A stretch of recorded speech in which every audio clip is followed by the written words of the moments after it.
many if they could get anything out of the game this afternoon. Let's get the latest odds ahead of it from Paddy Power. Odds update on talkSPORT with Paddy Power. Check out Paddy's latest offers on the Paddy Power app or at paddypower.com. 18 plus, be down below to talk. And we're delighted to welcome Paddy himself to the show, Mr. Paddy Power. Well, what are the pre-match odds for the Manchester derby? Yes, thanks very much for the nice welcome. Well, look, I mean, it's no surprise. You said it there. The stats will suggest that this should be not a walk in the park for City, but they should win. They're 1 to 5, very, very short odds to win the game. And the draw 6 to 1, and Man United 9 to 1 for the unlikely upset. I was kind of chuckling away to myself there when you mentioned talking about Johnny Evans a few minutes ago. I mean, what a veteran! There's a lovely fella. I was looking up to meet him once or twice. A lovely fella, but yeah. He's not the future, really, is he? But anyway, look, loads of popular bets in the game. They're all about Haaland. Haaland knows he's smashed before. He's to score the first goal. He's 20 to 10. He's been very, very well backed.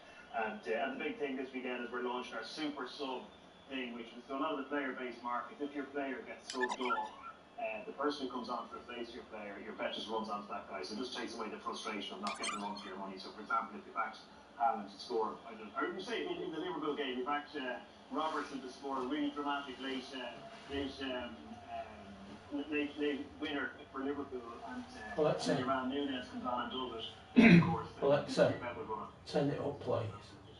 The frustration of not getting a run for your money. That's the super update. We get the match today anyway. To your question, which you asked me an hour ago, City will probably win a very short fight. The last 2 times they played in the Etihad, I think Man United have got a goal. They've lost the game, they've got a goal. So both teams to score maybe, and City to win might be a way to get involved. Paddy, thank you very much for that. That was an odds update. All thanks to Paddy Power's Super Sub. Your bet will roll over to the new player, as he just explained, when they come on. Terms and conditions apply. 18 plus, begambleaware.org. Odds update on talkSPORT with Paddy Power. Check out Paddy's latest offers on the Paddy Power app or at paddypower.com. 18 plus, begambleaware.org. It's the biggest game of the weekend. All eyes, all ears on it. Let's look ahead with Enterprise Rent-A-Car. The biggest game of the weekend on talkSPORT with Enterprise Rent-A-Car. Enterprise has vans of all shapes and sizes. So if you've got a plan, we've got a van. So alongside me here at the Etihad, Mickey Gray, Alex Crook, Perry Groves down in London for us. I wanted to talk a little bit about Manchester City, because it may seem ridiculous for me to say this. I don't feel like we are seeing the greatest Manchester City. They, of course, are on a great run, but they're not putting teams away in the manner that we've seen in previous years. There are a number of players for me, by the way, in that City squad at the moment as well, who are not playing at their absolute maximum, you have to say, albeit in 70%, you know, at 70%, 75%, it's probably enough to beat most teams in the league. When it comes to that title race at the moment, they could go 1 point behind Liverpool with victory this afternoon. And yet I still don't feel as confident about a 4th straight title win it would be for City as I would have in previous years. Am I totally crazy when I say that? I don't think you are. I've got to be honest with you. I think their squad was better last season with Mahrez and Gundogan in it. I don't think Kovacic and Nunes have came into the squad and kind of set it alight, if for want of another word. But look, if I had to watch a side in the Premier League week in, week out at the moment, my team will be Liverpool. I think they're brilliant on the eye. I really do. But it's about being there and being tried and tested and getting over the finishing line. Man City know how to do it. Liverpool, yes, they've done it once in this era where Man City are basically dominated. Arsenal are the ones who are playing catch-up. And who's to say that they can't do it or not? But I think you're right in a sense that I don't think they're playing as well as they have done in the past. Fluidly, you know. Yeah, no, I get that. But they're still winning games, and they're still winning games comfortably. And I think that's what Pep Guardiola has brought to the Premier League. It's something he's learned over the seasons, that sometimes he's even has to adapt. But they adapt in a different way, but the way that they adapt still gets them wins and performances. It's also a 3-horse race, Harry, which adds a different dimension to previous years as well. Yeah, very much so. It's obviously Man City got to play Liverpool, I think it's next week, and then Arsenal got to go to the Etihad as well. And if you look as well, it could come down to goal difference, because I think that's going to go right to the wire. Instead of that Man City, obviously they're winning games, but I think what's happening is when you see teams bang against them, I think there's just a little bit more of a frailty defensively. I know they've hit 3 clean sheets last 4 games, but they're still conceding big chances. If you look at the Bournemouth game, obviously they won 1-0.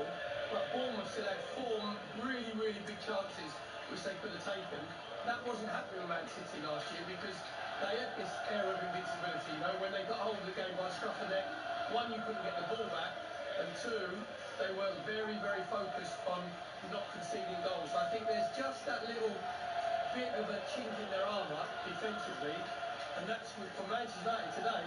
When you're talking about, you know, Manchester United, how defensively sound they have to be, but when you look at them, Manchester United going forward, they've got to be brave enough to commit players forward to get up alongside Marcus Rashford. You know, whether that's Garnacho or Fernandes. So they've got to cause Man City problems. But as you said, as Mickey said there, even though they're probably not hitting the heights of last season, like Liverpool, they're still finding ways to win games. When Liverpool got back to 3-2, people get Jordan Clark got 2 worldies, didn't he, to get back in the game.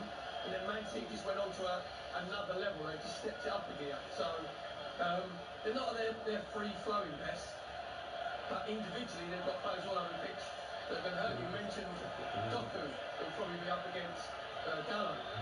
So then you've got to make sure that you have you double up and try and help it. As with Man United, you'll be able to do that. But then you've got Bernardo Silva on the other side. Then you've got Phil Foden. So they've got all these players that can play in pockets, and their movement is excellent. They're very, very fluid.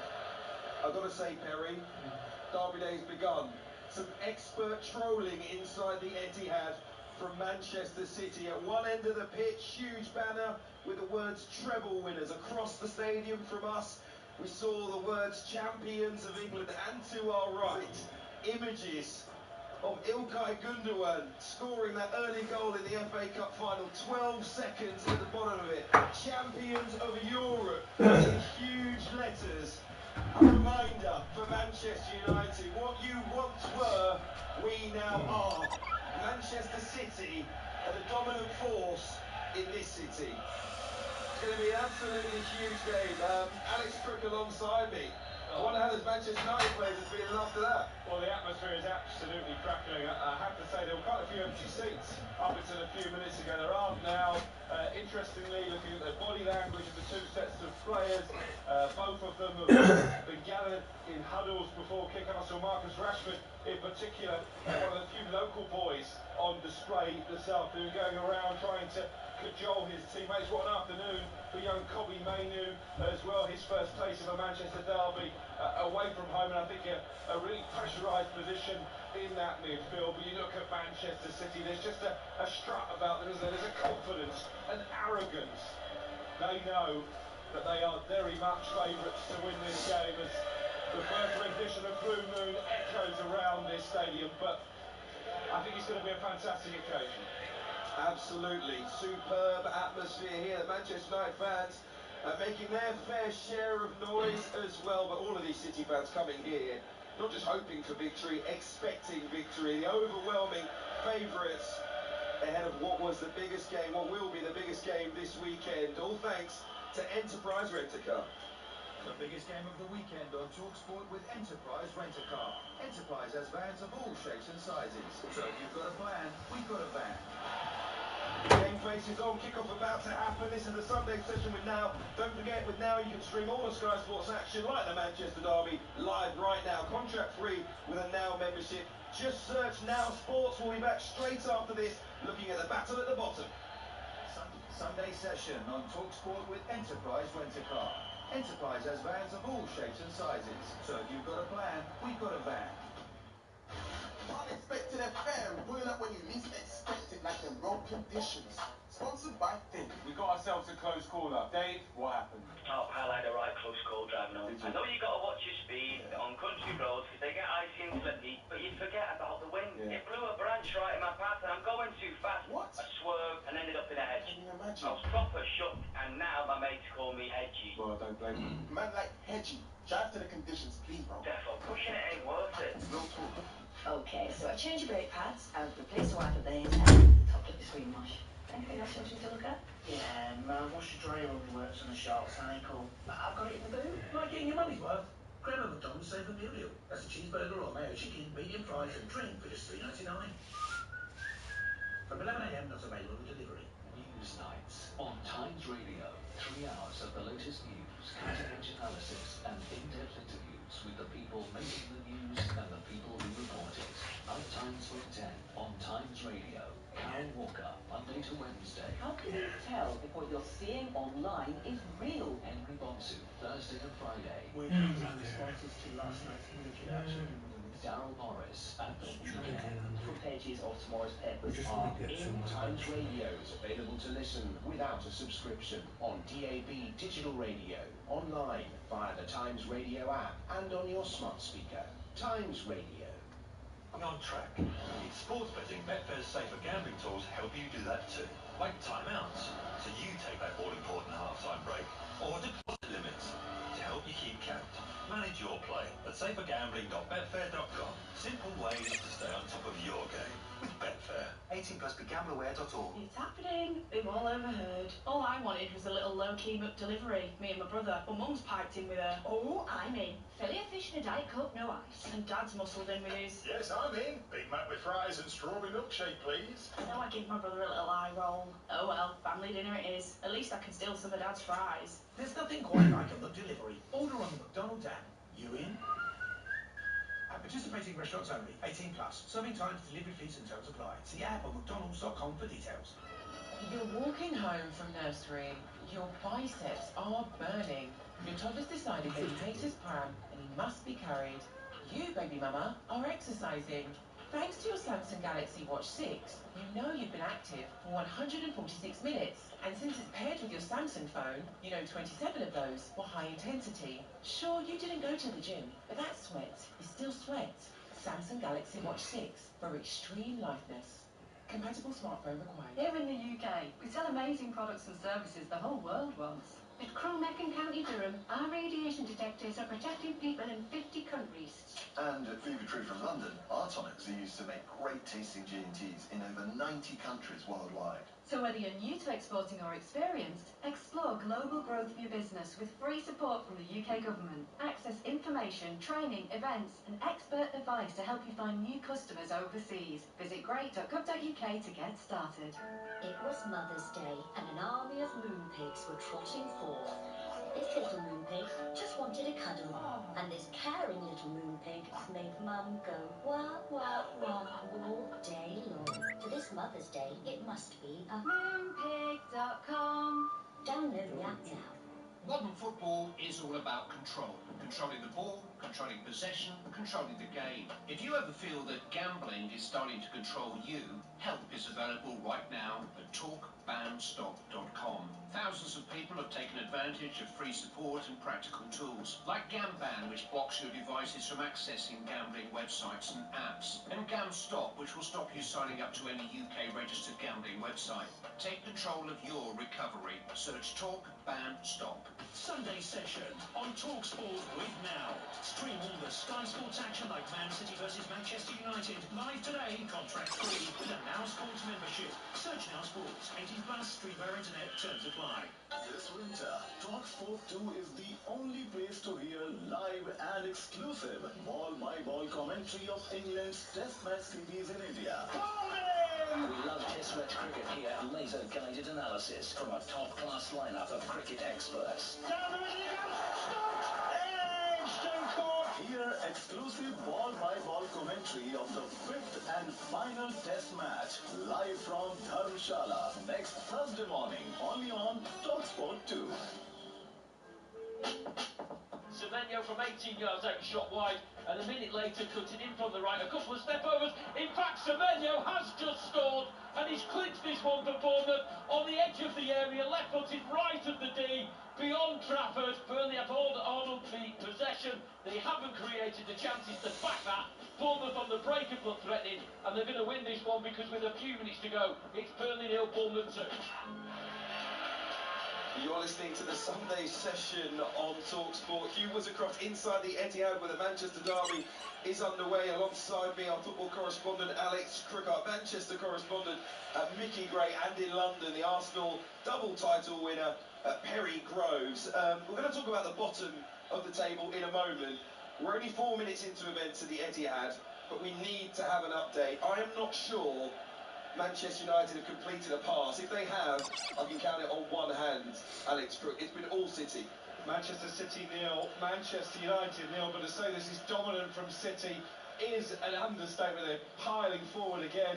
The sky blue shirts. They've got a corner inside 29 seconds. From that corner, Phil Foden had a long-range effort deflected wide after 56 seconds. Erling Haaland has had a golden chance by his standard. He almost seemed to jump too early, looking to get on the end of a Bernardo Silva cross, but he was unmarked inside the penalty area. And just as you came to me there, Jeremy Doku raiding down the left-hand side. He's just slammed an effort from a tight angle over the crossbar. I think Onana did have it covered. But Mickey Gray, this is a really ominous start for those travelling United fans. Yeah, it is. Look, I think it's what we probably expected. You would have thought that Manchester United would have got a little bit of a stranglehold in the game. But as I'm speaking, they're on the break on the right-hand side. Yeah, a rare foray forward.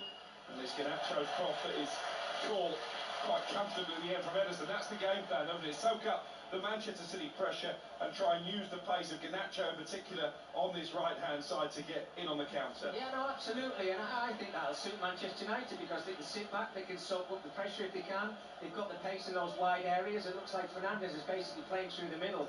He has just rotated with Marcus Rashford at the moment, but another concern for me, Crookie, is Andre Onana has not took a goal kick yet. I'm just wondering whether he's got a problem, a slight problem. Well, you picked out the fact that he was much later coming out for the warm-up than the other Manchester United goalkeepers. Yeah, I think he's got a problem, so I think it was Johnny Evans and Diego Dalot went to take the goal kicks. But if it's not a short pass, then I think you'll see one of the centre-halves taking those goal kicks, so that's a concern to look out for. Okay, let's talk relegation. And by the way, there was a penalty shout, big penalty claim from the City fans inside the Etihad, but replay showed Casemiro did poke the ball away from John Stones just as he wound up for a shot inside 10 yards of the goal, by the way. So it's an indication of the kind of pressure that City are building at the moment. But let's talk about the bottom of the table. Big win earlier for Bournemouth, beating Burnley 2-0 away from home to move 11 points clear of the relegation zone. Elsewhere yesterday, Luton Town still inside the bottom three. Had a great second half, but ended up being beaten at the death 3-2 by Aston Villa at Kenilworth Road. We know that Forest were beaten at the death by Liverpool as well. Everton missed a penalty early on, which could have changed the complexion of things. They also went ahead, but ended up losing with 2 late goals against West Ham United, also at home. Brentford came back late on to draw with Chelsea. Crystal Palace beaten by Spurs 3-1, and Sheffield United will be taking on Arsenal exclusively on talkSPORT tomorrow evening. I think we know who's going to come through in that one, don't we? But listen, in terms of the bottom of the table, things aren't as tight as they might otherwise be. Luton 4 points from safety. That's Nottingham Forest ahead of them. Then Everton on 25, Brentford on 26, Palace on 28, and the win today for Bournemouth moves them up to 31. And there is a goal inside the Etihad Stadium, and would you believe it? Alex Crook. You just know it. Manchester City 0, Manchester United 1. Those travelling fans wanted Marcus Rashford to do his talking on the pitch, and my word, has he just done that? This is a brilliant finish in off the underside of the crossbar from the edge of the penalty area as Rashford celebrates in front of the United fans. It all came from a long, hopeful punt-up field from Andre Onana. Bruno Fernandes did really well to pluck the ball from the sky. He cut it back to the edge of the box, and the finish from Rashford is absolutely exquisite. Manchester City 0, Manchester United 1. Well, I've got to tell you, it's an absolutely incredible strike from Marcus Rashford. And you're right, they've soaked up the pressure. We talked about them catching Man City on the break and using the pace. Bruno Fernandes has done absolutely brilliant. He's got Ruben Diaz alongside him. He holds the ball up really well, just lays it off to Marcus from about 25 yards out. One thought in his mind, get his laces through it, and what an absolute rocket in off the crossbar. It's a super strike, and everybody in this stadium is absolutely shocked. What a start for Man United. It's an unbelievable goal from Marcus Rashford. I've got a mate who's been slating Rashford recently. Bet on him to score first, 12-1. Could you believe it? Anyway, Perry Groves, what's your reaction to that? Marcus Rashford has just put his laces through it, right through the middle of the ball, bit Cristiano Ronaldo-like, gave Edison absolutely no chance whatsoever. You know, we spoke earlier about Man City have that bit of fragility at the back. That is so schoolboy, it's frightening. It's, as Cookie said there, it's a long kick from Onana. He's actually spotted Fernandes, and he's actually hit to him. The back three of Man City have just watched. So all they've done is just watched it go over their head. No one's got the close down. Fernandes does brilliantly, rolls it off to Marcus Rashford, and he absolutely smashed it past Edison. But it's shocking defending from the three Man City centre halves. I mean, to allow Bruno Fernandes what they did, you know, we get it, he's a talented player, but you would have thought you were looking at prime Alan Shearer, the way that he was able to bring the ball down and lay it off.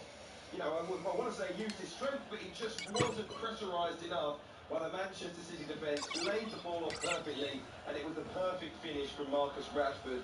And it is an unbelievable start here inside the Etihad Stadium. We'll be back with Alex Crook in a moment. Let's talk. Let's try and distract ourselves from this game and talk about the bottom of the table. As I mentioned, it looks like to me the bottom three, Luton, Burnley and Sheffield United, unfortunately are going to be the teams going down. For Luton in particular, I think in that second half, what we saw was kind of symptomatic of their season. The goals that they conceded were far too easy, even though they made things tough in the second half in particular.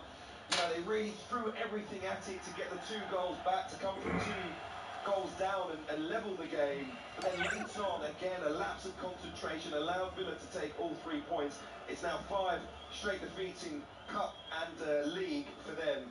And I just don't know if they're going to have the quality, as much as we all adore what they're doing in the Premier League, to stay in the top flight, Perry. Do they? Can they? Do you know what it is? They're like a half and half team. They've got half their players that are good enough to play in the Premier League, and the other half aren't. And unfortunately, Luton, the other half are mainly in the back 5, because you said there about the 3 goals from Aston Villa. The first one, Mendy doesn't engage Watkins. The second one, Burke tries to play offside and he's no pressure on the ball. He's switched off completely. Watkins goes through. It's a great little finish. And the third one, Digne comes in the other side of Kabora. He has no idea where he is. So those 3 goals that they've given away very, very cheaply. But the one thing you say about Luton, they've got themselves back into it, didn't they, at the 2-2. And then you think, okay, you've just got to settle ourselves down a bit. But I think Burke isn't good enough for Premier League. Mendy, Bell, Kabora I mentioned earlier, not really good enough for the Premier League. And they've got 3 big games coming up. Yeah. Palace away, Bournemouth away and Forest at home. They need 7 points out of those 3 games at a minimum to give themselves that fighting chance. I think so. It's going to be about what they do against the teams in and around them. A massive march for Luton Town. But again, look, everyone's impressed by what they've done so far. It's just that top 5% of quality that they may be lacking at this point in time. I think for the first time as well, Rob Edwards, after the game, really showed his frustrations with the mistakes. You know, he felt, cut those out, we could have got ourselves a big result. But for me, that's been a trend in too many of their matches. Again, there were positive trends that we saw in the game, in the fight that they showed. But just keeping the ball out the back of the net has been an issue for them too much of late. Nottingham Forest almost got a very, very good point against Liverpool, and they will feel completely aggrieved. Stephen Reed, their assistant coach, sent off at the end of the game, complaints to referee Paul Tierney after the ball went back to Liverpool. We know all about it. In the end, it was, and probably will be, still the big talking point tomorrow, depending on what happens here. But you know, for them, I think there were loads of positives to take from the game. The City ground remains an incredibly difficult place to go. Yeah, very much so. And if you just look at them going forwards, Alanga had 2 brilliant chances. You don't know if the first one he had, which Kelleher say with his foot would have been offside.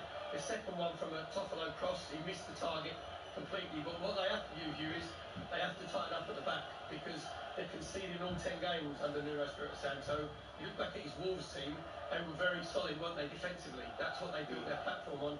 Bit of a strange one with Awoniyi on the bench. I don't know if he was carrying an injury, because I think they're miles more of a threat with him in the side. That was a strange sort of team selection. But he said that if they'd come out of that 0-0, that would have been a huge point and a huge confidence booster. Still think it can boost the confidence as much as that late finish will hurt, because they gave it absolutely everything. We're talking about the fight of Luton Town there. You know, Forest can do that, particularly in their games at home, and they get back to that City ground fortress feeling. And then I think that could be the thing that keeps them in the Premier League. There's part of me that believes, for both Forest and Everton, who we'll talk about now, you know, that looming charges may be what takes them out of the Premier League. If there are further points deductions for Everton, if there is a point deduction to come for Forest, but they do need to keep fighting out there on the pitch. I think for Everton as well, albeit with the scoreline beaten 3-1 at home, by West Ham United. There were loads of positives to take from the game. You know, they had loads of chances in this match. They certainly should have gone ahead. They missed a penalty early on. When you are where they are, you know, moments like that are going to be key. You need to take all of them. Beto missing that. He did get on the score sheet. And two of the goals came very, very late on. A great strike from Souček.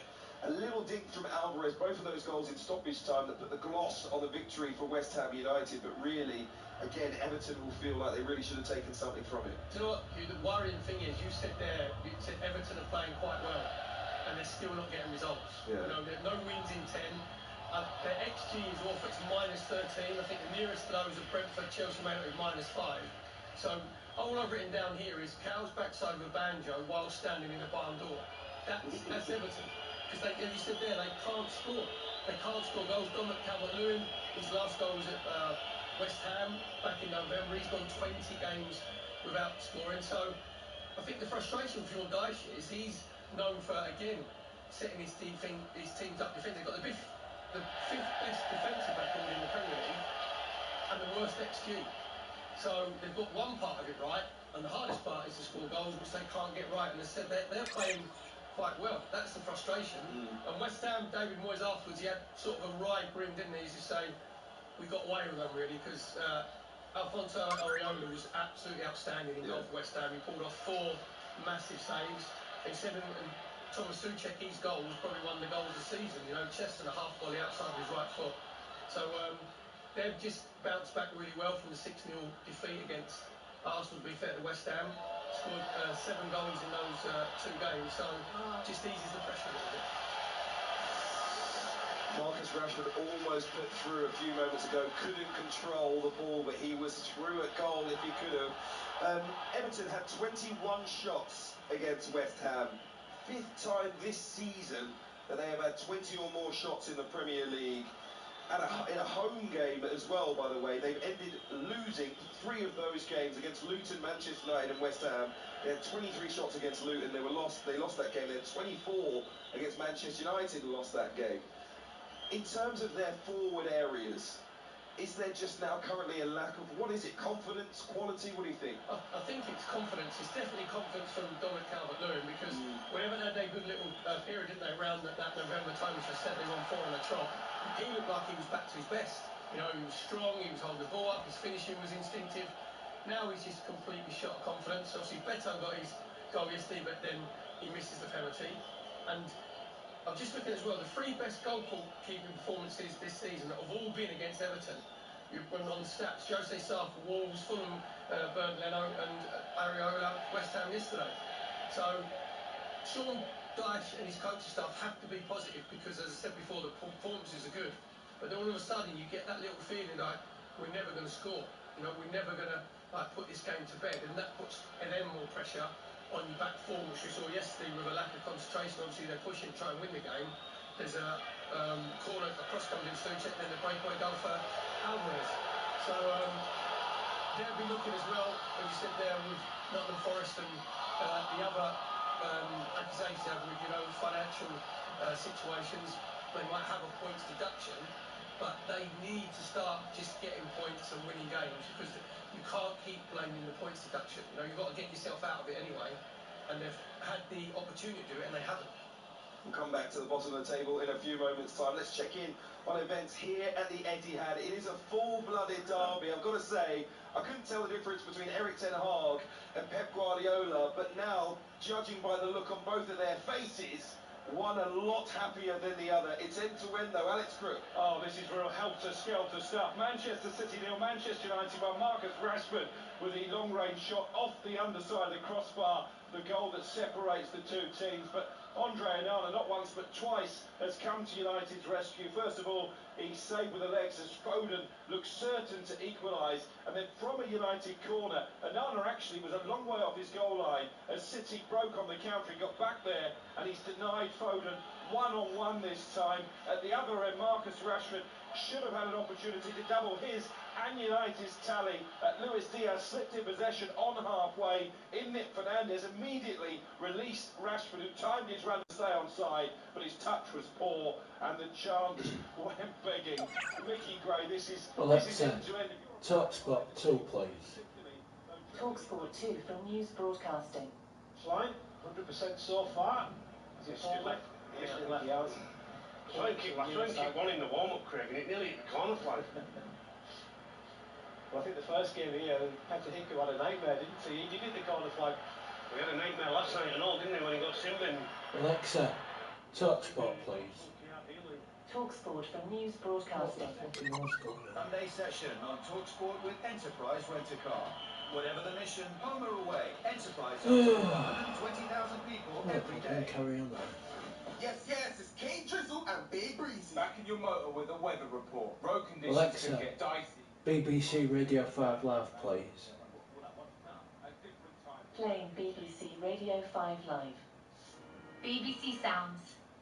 Menu threw himself along the turf into the path of De Bruyne's intended cross and blocked it. Corner taken short. De Bruyne and Foden together. Permanent movement, and then in it comes from De Bruyne, but too close to it now, and who's able to catch it, and immediately sprinting out towards the edge of the penalty area, looking for that ball. I think he might have stepped outside the penalty area, actually. And as he did so, his clearance hit the Manchester City man, bounced down for Bernardo Silva, and then John Stones, but Manchester United are parked right behind the ball, everyone apart from Garnacho. Square to Rodri, little ball through the middle, and excellent work from Johnny Evans. He stepped in ahead of Haaland, and now he steps out with the ball. And Evans gives it over to the left-hand side. Bruno Fernandes, a long pass over the top of McTominay. Rashford could be in. Oh, and he misses his kick. And actually kept it in as he fell over and headed it back into play. No, he didn't. It was actually already out, and it's a goal kick. Big chance. Yeah, it is a big chance. It's found its way through to the far post. Marcus has ran so far that I think his legs had gone, his balance had gone. He'd made up so much ground so quickly. Just lost his form at the last minute there, but there is a good chance for a player like Marcus Rashford. It really is. Yeah, it was over the top of McTominay, and if he tried to volley it in, he got it all wrong. But on a day like today, when he's already scored one super goal, I think the Manchester United fans might forgive him that. Comes back towards the halfway line. It's funny, isn't it, the way football goes, Theo? After all of the chatter and the talk this week, has he done the right thing? Has he not done the right thing? Should he have said that? Shouldn't he have said it? Yeah, should he have done the article? Absolutely. Players Tribune. Doku playing the ball along the edge of the box, comes back to Stones. Stones threads it to Bernardo Silva, whose cross hits Gallo, shouts for handball, but I don't think that'll be given. Bounces behind for a corner to Manchester City. City doing everything very quickly. Hand-on play, we used to call it. Yeah, and it's taken short, but referee saying, they're going to have a look at this, clearly. He's told Manchester City to go back because VAR are having a look to see if there is a case for a penalty. I'm guessing. Was it up again? Was it Lindelof that they're looking at? Gallo, was it? I mean, his arms tucked in. No, can't be. No, cannot give that. His arms tucked in right in front of his tummy. So here comes the corner, punched away at the back post by Onana after De Bruyne swung it into the back post. 1-0 Manchester United lead. Here's Foden. Foden out to the right. Diaz with the cross, but that's over Haaland. Haaland hasn't had a chance yet. He hasn't had a sight of goal yet after his 5-star midweek performance. Bernardo Silva, Rodri to shoot, deflected, wide of goal.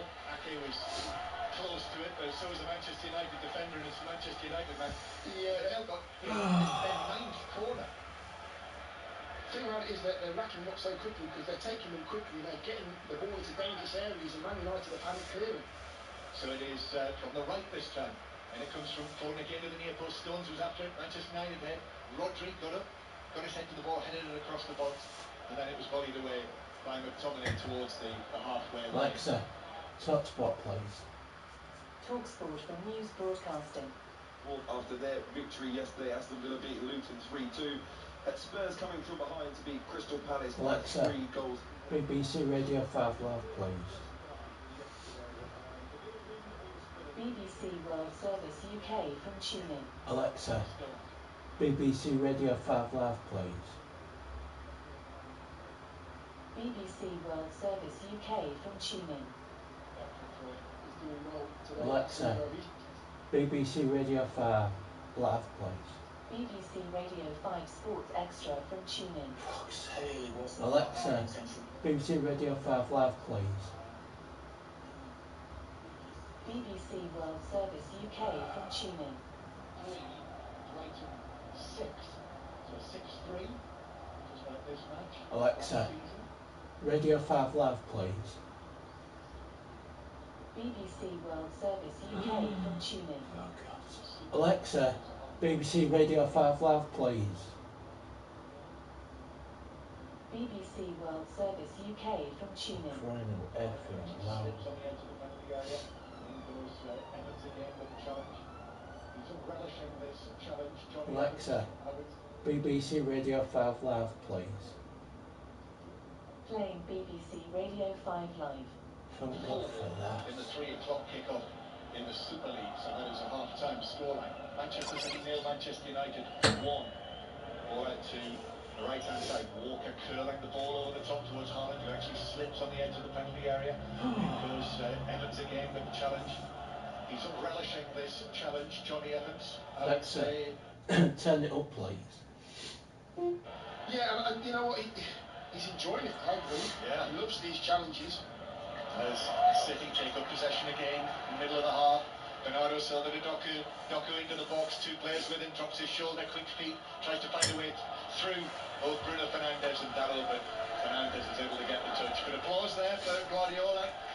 Walking out, clapping, hands above his head. He likes what City were doing there. And what they're trying to do is they're just trying to find those little pockets, but there's no space because Man United are in they're in like a 4-4-2 or 5-5-4-1. They're not budging as well. They're forcing City to come forward. Stones to Foden on the right, then back to Bernardo Silva on the edge of the penalty area. He curls a pass low to Kevin De Bruyne. Instant control from him. De Bruyne curls it in, but too close to an hand. He's able to come out and catch it on the edge of the 6-yard box. He has done well today. Onana, he's actually picked out a couple of crosses, a couple of corners. He's punched as well.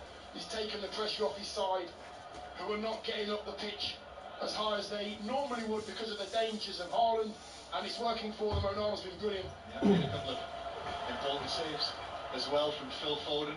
Manchester City come again. It's wave after wave just at the moment. Almost half an hour played. Long time to go in this match, over an hour. But excellent challenge from Casemiro, and Manchester United are away on the counter-attack. The red shirts come forward now, but Scott McTominay overran it. Just took his eye off the ball, and Kyle Walker was in like a flash. Yeah, I think there was a bit of panic setting there. Scott McTominay's thinking, do I try and run Kyle Walker or just try and find a red shirt? He did neither. He was in 2 minds and choosing them. Bristol City, Brighton now 7-3 up on Bristol City in the Women's Super League. Here's Doku into the area on the left. Oh, the little ball to Bernardo Silva. Doku slips as he looks to shoot from left of the penalty spot and sends the ball, skies it way beyond the top right corner into the Manchester City fans. Yeah, he's been trying to do that all game. Doku is getting doored up on. Dalot's helping out. Casemiro's coming in, and he's just popping it in between where Bernardo Silva is and trying to get it on the return, but Onana's got the ball now and he's putting it down for a goal kick and taking as long as you possibly want. Yeah, well, they're going to crack down on this, aren't they? They are. News from Loch Lomond this weekend. I wonder why they chose Loch Lomond. Not a bad location. Do you think that's why? FIFA. If there's one thing FIFA know, they know good locations. Here's Menu now towards the edge of the penalty area, taken on by goal scorer Rashford. Rashford putting pressure on Walker, who turns it out for a throw off Rashford, so it's a throw in to Manchester City. Rashford, incidentally, that is now 6 goals in 20 appearances against Manchester City in all competitions, and yet another response to the critics. So quite a goal it was in the 8th minute. I would say maybe 23, 24 yards out, maybe a little bit more than that. I'm going to give him 26. Arrived onto it and hit it. Brilliant. And it just clipped the underside of the crossbar, so bounced down into the net above the dive of Edison, and there were serious celebrations. Yeah, I've got to say, John, to strike a ball like that from that distance out, running towards the ball at pace, is just the perfect technique. It really is. Head down, laces on the ball. It's an amazing strike. Match of the day, you'll see it tonight. Please stay up and watch that. Yep, match of the day tonight. on BBC One Match of the Day 2. Of course, you can watch it any time on the iPlayer. Yes, you can. Yeah, it tends to be my modus operandi these days. No more falling asleep in front of Match of the Day on a Saturday night, or at least only occasionally. Here's Walker on the right-hand side. Walker playing it infield towards Rodri, then to Stones on the halfway line, then back to Walker in the right-back position. So, Manchester United have come here to the Etihad, and they're asking questions of the champions. But Stones now lifts the ball to Doku. He's got it on the ground, goes for goal, but Gallo got a foot on that, deflected it up in the air. Oh, it's headed across the box by Casemiro, straight to Haaland, who, trying to react quickly, could only sort of stun-head it over the top of the crossbar. Yeah, it was it's one of those balls that's spinning in the air, and Casemiro thought he could clear it forward. He went behind him, straight onto Haaland's head, who was only 8 yards out. Couldn't quite control the header over the bar, and again the whistles come out because Onana's taking his time with his goal kick. Pep Guardiola is asking questions, certainly, raising his eyebrows, raising his arms. There's a clear signal from Manchester United, from Varane and Onana, and here is the long goal kick downfield. Garnacho chasing onto this, but Diaz was able to get to it first, and now here's Rodri on the left-hand side. Manchester City under pressure here. We've seen them come through, though, time and time again in situations like this, but this is the derby, and Lindelof all over the back of Foden, fouls him on the halfway line, and Manchester City take the free kick quickly. Walker now. Walker approaching the right corner of the box, takes on Lindelof, who very nearly beat him, but actually checked back, then gives it back. De Bruyne curls it in, away by Varane, then the low shot from Rodri as well, saved by Onana, diving to his left. Didn't catch it as cleanly as you'd have liked, however, it still had to be saved. Yeah, he did. He was sneaking into that left-hand corner of Onana's goal, but he got down quickly, palmed it away. And so it is yet another corner number 10 of the first half to Manchester City. Taken short, back to corner taker Bernardo Silva, whose ball in field was deflected by Menu away from Walker. By the way, Manchester City have scored in each of their last 46 home Premier League matches. It was 2021 that Manchester City last failed to score in a Premier League match here at the Etihad Stadium. So United are going to have to score at least 2 then. That's if that trend continues. Yes, I get that. And certainly the pressure is building, isn't it, Dion? You know, this is very familiar, but it is very, very similar to the game at Anfield, isn't it, before Christmas, in terms of the Manchester United performance. Difference being that United have got the early goal. And it's just the setup as well. I think Johnny Evans' organisation at the moment is incredible. But City are brilliant at this, and De Bruyne now into the area that drags his shot wide from the angle, but finding a way through and unlocking defences that tried to do what Manchester United are attempting to do. It's frustrating to watch, but they've got the goal United, and they're set up very rigid, very tight. And when Man United do have the ball and they are going forward, I can see Johnny Evans and Varane, they're making sure one's in front of Haaland, one's behind, keeping an eye on where Kevin De Bruyne is, Casemiro. So they've worked on this, Man United, on the train. They had to try and keep, or they're going to have to keep doing it. Xabi Alonso's Bayer Leverkusen are now winning 2-0 at Cologne in the Bundesliga this afternoon. Alex Grimaldo with the second goal. And for Erik ten Hag in his 100th match in League and Cup as the Manchester United manager, this is not too shabby either. 1-0 their lead through Marcus Rashford's 8th-minute goal. It's Manchester City bring it forward from the back in what is the latest of this series of heavyweight Sunday commentaries that we're bringing you. The Cup final last weekend, next weekend Anfield, 2 weeks' time Arsenal come here, and Manchester City play Aston Villa after that. They've got the Champions League and the FA Cup as well, City, in that time.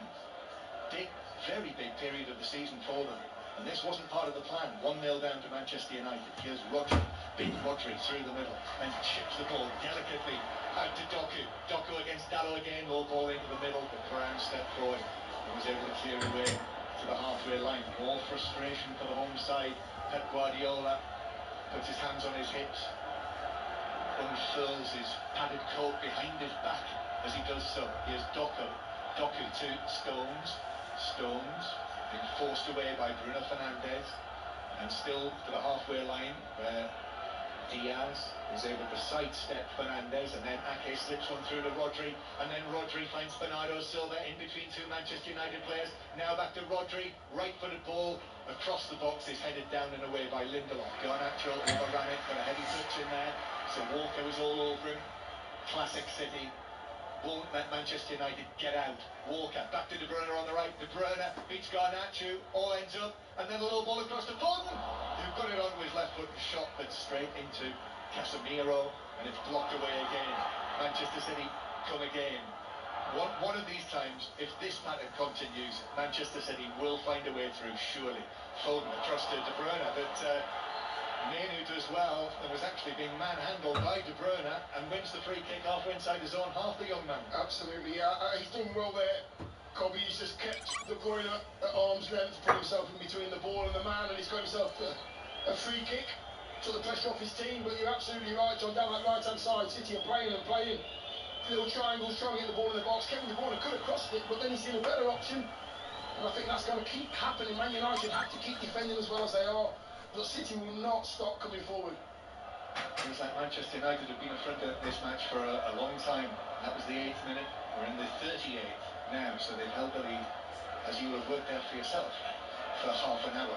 Bernardo Silva heads it forward, bounces off the back of Casemiro as he judged to have been fouled. He was sandwiched in between Haaland and Rodri, and that's a sandwich that I'm not sure too many people would stand up to. I think you might do. A Rodri Haaland sandwich. Yes, I'd rather not, to be honest with you. I think a meaty part of it. Oh, yeah.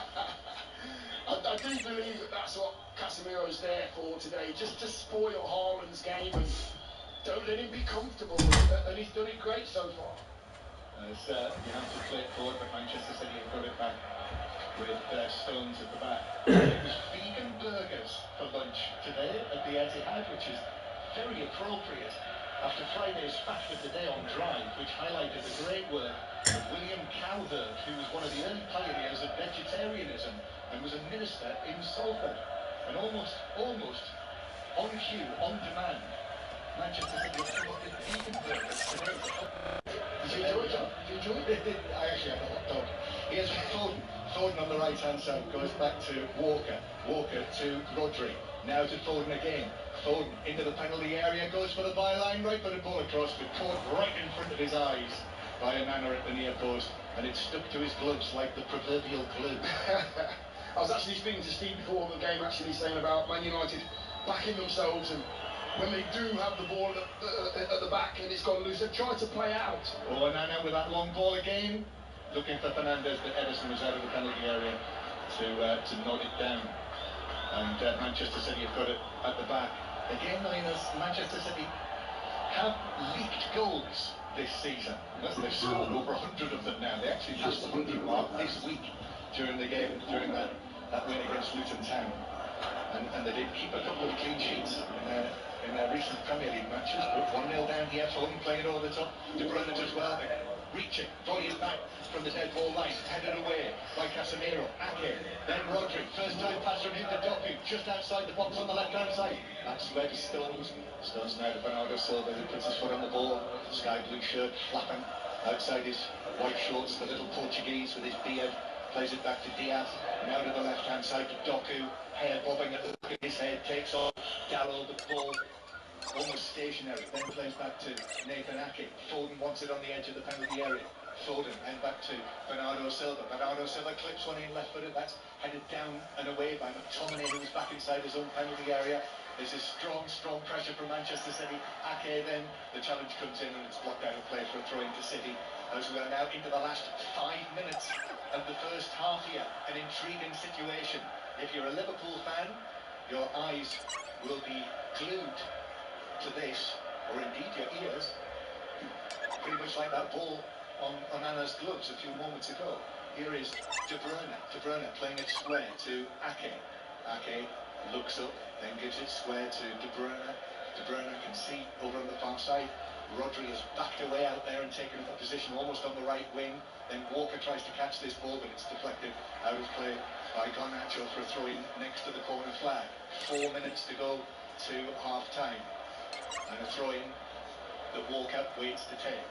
Foden is at close quarters. The throw goes back up the line to Rodri, and Rodri meets it on the bounce to give it back to Diaz, who slips a little, but is able to find the pass to Ake. Now it's worked to the left-hand side to Doku, who moves infield. Doku then to Rodri, who looks up, lifts the ball aerially to Walker, heads it across the box, a little flick away by Casemiro, and De Bruyne was onto that. Rashford went with him, but De Bruyne snatched at it and lifted it way over the top of the bar, almost landed it on the second tier. Not like Kevin De Bruyne, but just that little bit of pressure from Marcus Rashford there in the middle of the D, forcing Kevin De Bruyne to take it a little bit earlier than he wanted to, but City obviously having the lion's share of the ball and creating chances. This is a very hard way to play for Manchester United, concentration-wise. Make sure you get in the right position when you're out of possession. Remember what we did on the training ground. You should be here, you should be there, and continue to do it. Yeah. Everything's got to go right for Manchester United, the way that they're playing this, but it's been a disciplined performance by them so far. And for all of the City pressure, and there have been shots wide and shots over, really I think there's just been the two proper saves by Onana from Foden. Actually no, three. Rodri had that effort as well, didn't he? That was saved by Onana. So all going to plan for Manchester United thus far, but still a long way to go. Dalot has a wander forward down the right that overruns it. Just runs into sky blue problems. Ake was able to take the ball away from him, and now Ederson chips it out to the right-hand side where Walker is able to get it down. Walker has space in front of him, and he's carried it a long way now. Kyle Walker, square to De Bruyne. De Bruyne, United back in position now, with Phil Foden on the ball, drags it back. Phil Foden, the Mancunian in the Manchester derby, hat-trick scorer in this fixture last season, when Manchester City won very handsomely. Here is Foden again. Chest puffed out, back in field towards Rodri. Rodri works the ball to the edge of the area, but United step forward. It was Johnny Evans again who read the danger. Garnacho though can't keep possession. Back to the blue shirts.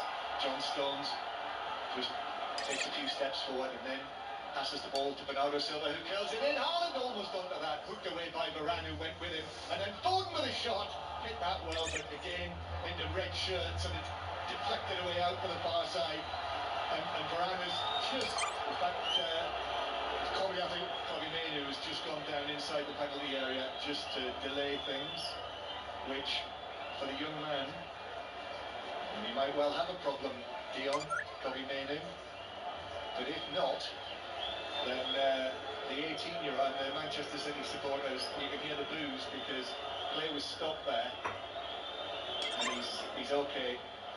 He's got a bang on his head, has he? Yeah, the ball, he actually stopped the ball going. It was Foden on the angle, and he's only about 5 yards away. Kobbie Mainoo, it's a great strike from Foden too, and he's caught it full on the head, didn't he? Yeah, so that's why the referee stopped playing. He's okay, he's able to continue. And that's just halted the momentum, but City will be back onto it, and they are now. Doku to Rodri. Rodri across the box. Foden heads it over. Oh, he's missed it, Haaland! From almost under the crossbar. How on earth he deflected that over the bar? The man who's already scored 5 goals this week from point-blank range on his left foot, waist high, somehow managed to deflect that up and over the crossbar from a couple of feet out. I've no idea how he's done that, Haaland. I really don't believe what I've just seen. Headed back, I think it was by Foden. He's onside. He's literally 3, possibly 4 yards out, and for some reason he volleys it over. I don't know how he's done that. It's a goal. He's got an empty net. He volleys it over the bar. He hikes it up. As I say, waist height, and on his left foot over the bar. Remarkable. Dalot, as United come forward in the 3 minutes of added time at the end of this first half. Manchester United leading 1-0. How it's not 1-1 after that, goodness only knows. Lindelof to Casemiro inside the box. Then Mainoo back to Fernandes again. His ball into the penalty area. Ederson challenging for it with McTominay, but it bounces down. And Ederson's able to gather it on the edge of the penalty area. And then Ederson and McTominay just bounce into one another. I think Ederson was impeded by McTominay, who very likely knew exactly what he was doing. Very well disguised that from Scott, isn't it? Yeah. Oh, that's sorry. Did you want to throw it? I'm sorry about that. Was I behind you? Sorry, Eddie, mate. Manchester City 0, Manchester United 1. Here's Bernardo Silva on the left-hand side. Bernardo Silva back to De Bruyne. This is taking me back to the chances that Haaland missed in the match here against Chelsea. And there were some glaring ones that day. Here's Doku on the left-hand side. Not as glaring as that, though. Foden back to De Bruyne on the left-hand side. Now to Doku. Doku slips it for Bernardo Silva across. It went a long way. And it went a long way into the path of Johnny Evans, who was rather relieved to be able to clear it away right-footed. In fact, I think, Dion, one of the glaring misses of the season. Yes, unfortunately, by the most prolific man in this league. Walker. Foden now. Foden back to Rodri. Very tight, excellent footwork. And then the cross from Walker to the back post, which was bounced over everyone, but landed at the feet of Doku. In added time at the end of the first half, 1-0 Manchester United lead. De Bruyne, a flick from Bernardo Silva. De Bruyne across, and then deflected just past his own near post by a falling Varane for what is City's 11th corner of the first half. Of the first half, has that ever been done before, John? If anybody knows, you'll know. 11 corners in the first half. Dion, I don't know. Here's the corner. De Bruyne into the near post, headed away by leaping McTominay, and then De Bruyne nods it back in. We'll make it. We've still got 30 seconds to play. Foden through the middle, very congested. Stones is there as well. Rodri does well, drags it back, takes about 3 Manchester United players with him, and still City. Walker shoots deflected, but that deflection takes it up and dropping over the crossbar, and it is time for a 12th corner of the first half for Manchester City. Bodies on the line, red shirts. I mean, this is straight off the training ground. The positions they're taking up, nobody's going out wide. They're staying in the middle of the goal, defending the white lines. So Kevin De Bruyne, yet again, right-footed, left-sided corner into the back post, and that is caught and gobbled up by Onana, metaphorically, not literally. And that is it. That is the end of the first half. What a remarkable first half that's been. Featuring fabulous opening goal by Marcus Rashford from, let's say, around about 25 yards. Dion in the 8th minute. Stacks and stacks of Manchester City pressure. Good saves by Onana from time to time. And then an extraordinary miss by Erling Haaland, who I'm watching him now. I'm watching the big Norwegian walking off the pitch, shaking his head. Gently shaking, he's still shaking his head as he disappears from sight. He can't believe it. We can't believe it. Nobody can believe he missed that opportunity. Absolutely not. I mean, he's 3 or 4 yards out, and it's a volley. He's on his left foot as well. I'm thinking he's just going to just caress this in the back of the net, and he gets it all wrong, which he doesn't do very often. And because he is who he is, when he misses those chances, they're glaring misses. So the follow-up to yesterday's Nottingham Forest 0, Liverpool 1. At half-time here in Manchester in the derby, it is City 0, Manchester United 1. And Steve Crossman is here with us. What a remarkable first half of the Manchester derby that was. I almost don't know where to start, Dion, but I suppose given the quality of the goal. That goal seems to be getting further out as well with the passage of time. By the time it gets to match of the day 2 at 10:30 tonight, it'll be from the halfway line. But let's go at 24, 25 yards. Okay. But it's not the distance, is it? It's the difficulty and the technique. You know, the hardest thing about it is because the ball's gone from goalkeeper to Bruno Fernandes. He's holding the ball up. He's got a defender that he's holding up, and he's waiting for Marcus to get past the midfield players for a clear shot on goal. Now Marcus is going full tilt towards this ball, and the ball's rolling towards him. It makes it so difficult to get it on target and keep it down, Steve. It's one of the hardest skills in the game. Marcus Rashford made it look so easy. It's the perfect strike, absolutely perfect. That's what he can do, and he's basically said to the whole world of football, listen, just let me get on with my job. That's what I can do. Well, clearly he felt he had something he needed to get off his chest. He got it off his chest, and it would be tempting to say it looks like it's made a big difference. What we should say is, as well as the absolutely magnificent goal, he'll probably be in that dressing room now thinking could have had at least one more. Yeah, without a doubt. Without a doubt, he'll be thinking at the far post where that ball bobbled through as well. Past everybody, past sky blue shirts. He was on the corner of the 6-yard box, I think, on the right-hand side. Just got his technique all completely wrong, probably tired by the time he got there, but I'm watching Marcus in particular today, and I'm watching him. There was a moment where Carl Walker got it on the halfway line, sprinting forward, and I've got Marcus Rashford running 50, 60 yards to get back with Carl Walker defending.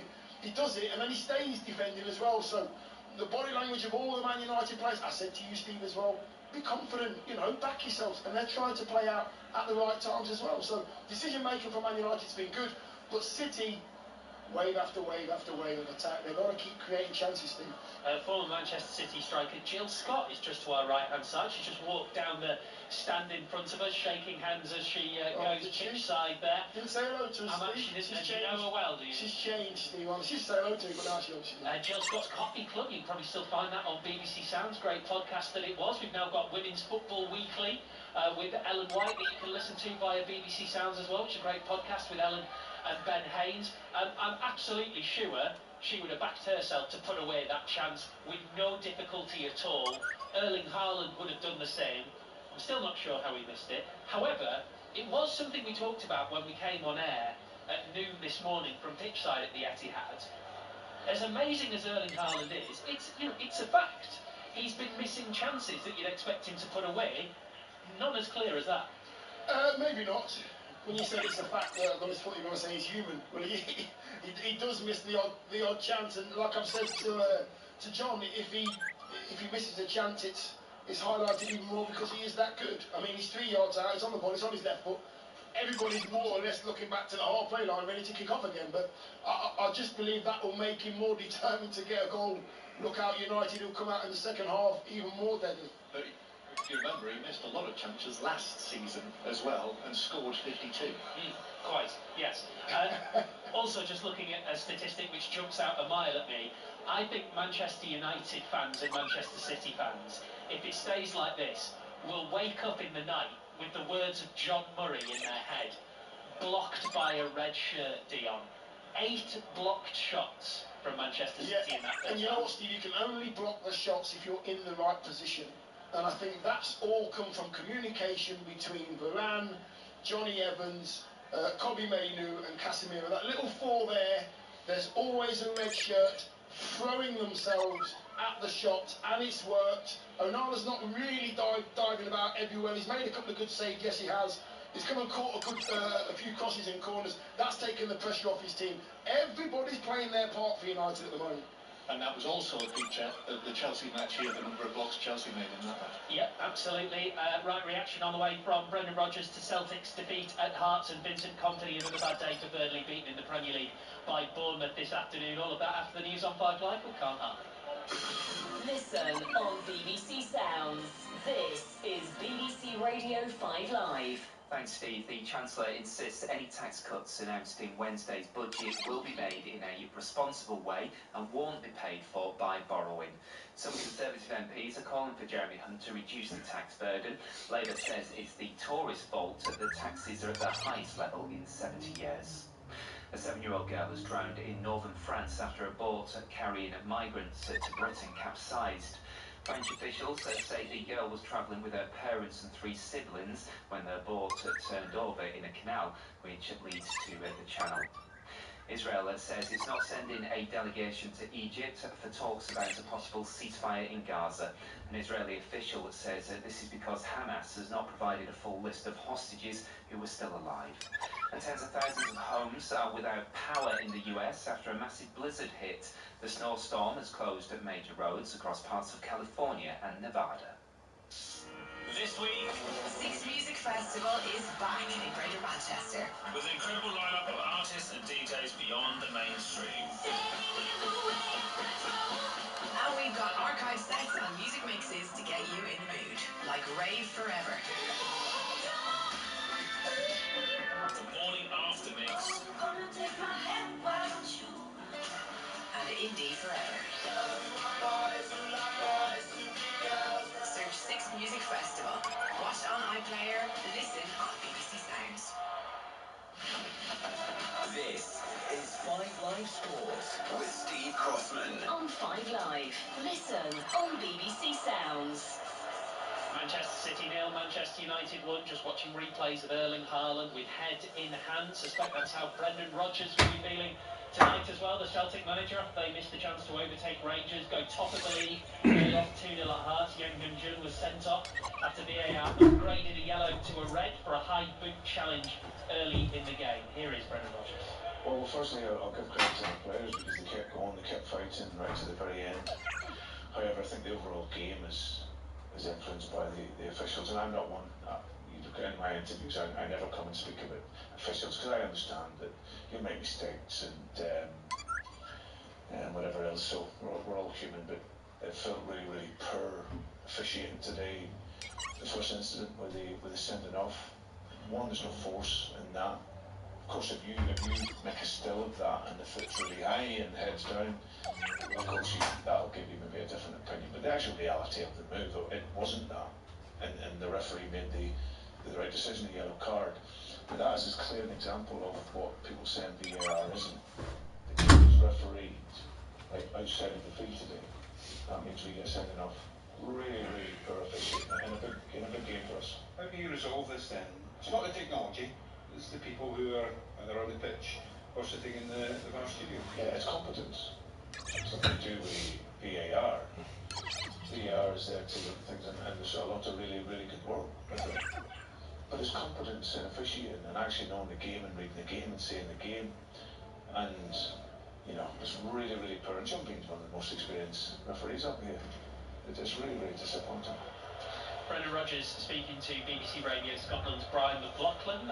In the day's early match in the Premier League, Burnley now without a win in their last 10 in all competitions after losing 2-0 to Bournemouth. They're 11 points from safety with 11 league matches left this season. Let's hear from a man who, of course, is warmly received every time he comes here to the Etihad Stadium, the Burnley boss Vincent Kompany with Andy Giddings. We had chances and I think probably more shots than we've had in any Premier League game. Yeah, the energy was good. I felt that we needed to show that kind of energy after the Palace performance. So it was there. But yeah, the first chance we conceded is a goal almost immediately. And after that, the lads, fair play to them, they kept going, they didn't buckle. But unfortunately, you know, we weren't able to crystallise those opportunities.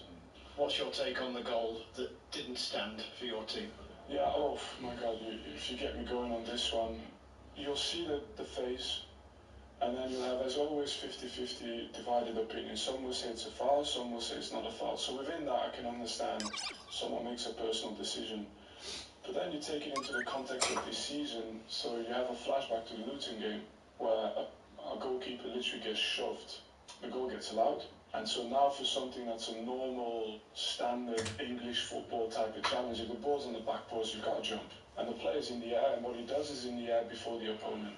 Ball lands, we score the second goal. But okay, say you want to say it's not a foul. Probably that's consistent with what happened in the game against Luton. You want to call it a foul, then it's inconsistent. But it keeps happening, right? So I think Dairo O'Shea gets rightfully a yellow card for something that in the rules was said we're not going to accept this. No problem. But it happens on the other side 5 minutes later. A ball gets kicked out of the hands of one of our players on a throw-in. And nothing gets done about that. So it's just those moments of consistencies where we're struggling to find this season. And I can go on and on about moments like this that have cost us points. But we're the ones who got to put the ball in the back of the net. And this occasion that we did it, that makes it difficult. Vincent Kompany with Andy Giddings. In the WSL, Alassio Riso scored the only goal in Arsenal's 1-0 win in the North London derby over Tottenham. Keeps them right in the title race. They're only 3 points now behind leaders Manchester City. And she's been speaking to Betty Cook. Alessia, another goal at the Emirates. You must be getting used to this now. Oh, I love playing here. The fans, the whole atmosphere is incredible. And us as players can feel them from the first minute to the last. And we needed them today at points. And yeah, they always come through. It's great to play here. Closer result than you probably would have wanted, but you ground it out for those big 3 points. Were you happy with the performance? Yeah, look, Spurs are a top side and they play some really good football. And yeah, we knew it was going to be tough. And coming off the back of international break, we knew we had to get to work quickly. And we wanted to come out and put a performance that everyone's proud of, especially here at the Emirates. So yeah, it was a tough one, but the most important thing is 3 points. What was the chat at half-time in the dressing room? Because to get a goal 4 minutes into the second half is pretty impressive. Yeah, we just wanted to make sure we tried to take as many chances as we could. We thought that in the first half we were breaking them down, getting into good good areas, but yeah, we wanted to get more shots and yeah, getting around the goal. So yeah, it was a quick start in the second half. And back in the starting lineup for yourself, did you go out there feeling like you had a bit of a point to prove today at all? I mean, we've got a top quality squad, so whoever's in the squad is out there and ready to do their job. And yeah, we train with such quality players week in, week out, and yeah, when you get your moment, you just need to be ready. But we have such massive squad depth that yeah, pretty much anyone can do their job. Well, congratulations and thanks for talking to us. Thank you. Cheers. Alessia Russo with Betty Glover. Other scores for you in the WSL. Full-time, Bristol City 3, Brighton 7. So Bristol City bottom of the table and are 5 points from safety. Finished Aston Villa 1, Liverpool 4. Liverpool are 52 points behind Manchester United as it stands, but it is West Ham 0, Manchester United 1. Live score, 20 minutes left to go. So Chelsea second in the table. 3 points behind Manchester City with a game in hand. That game is at Leicester at 6 o'clock. You'll be able to hear that on talkSPORT Extra. So if they win that, they'll be level on points with City. Their goal difference is plus 28 and Manchester City's is plus 29. So we're in for an absolutely fascinating title race. Rugby League, Hull FC 22, London Broncos 14 is a later score in Super League. There's commentary on talkSPORT Extra. Not too far away from kick-off here then in the second half at the Etihad in the Manchester derby. Manchester City 0, Manchester United 1 next Sunday. Remember, we're bringing you full commentary of Liverpool versus Manchester City live from Anfield on 5 Live Premier League Sunday. Whatever happens, that is going to be an absolutely humongous game in the title race, but especially with the way things stand, the boos, because the Manchester United players led by Bruno Fernandes are just making their way out onto the pitch. Remember, we're staying on air for about half an hour here at the Etihad after the full-time whistle to wrap up everything that's happened in the Manchester derby. We'll bring you live reaction as well during that half hour before 6:06 from about 6 o'clock. The lines are open now though, so you can call 08085 909 693. Get your calls in, book your call in now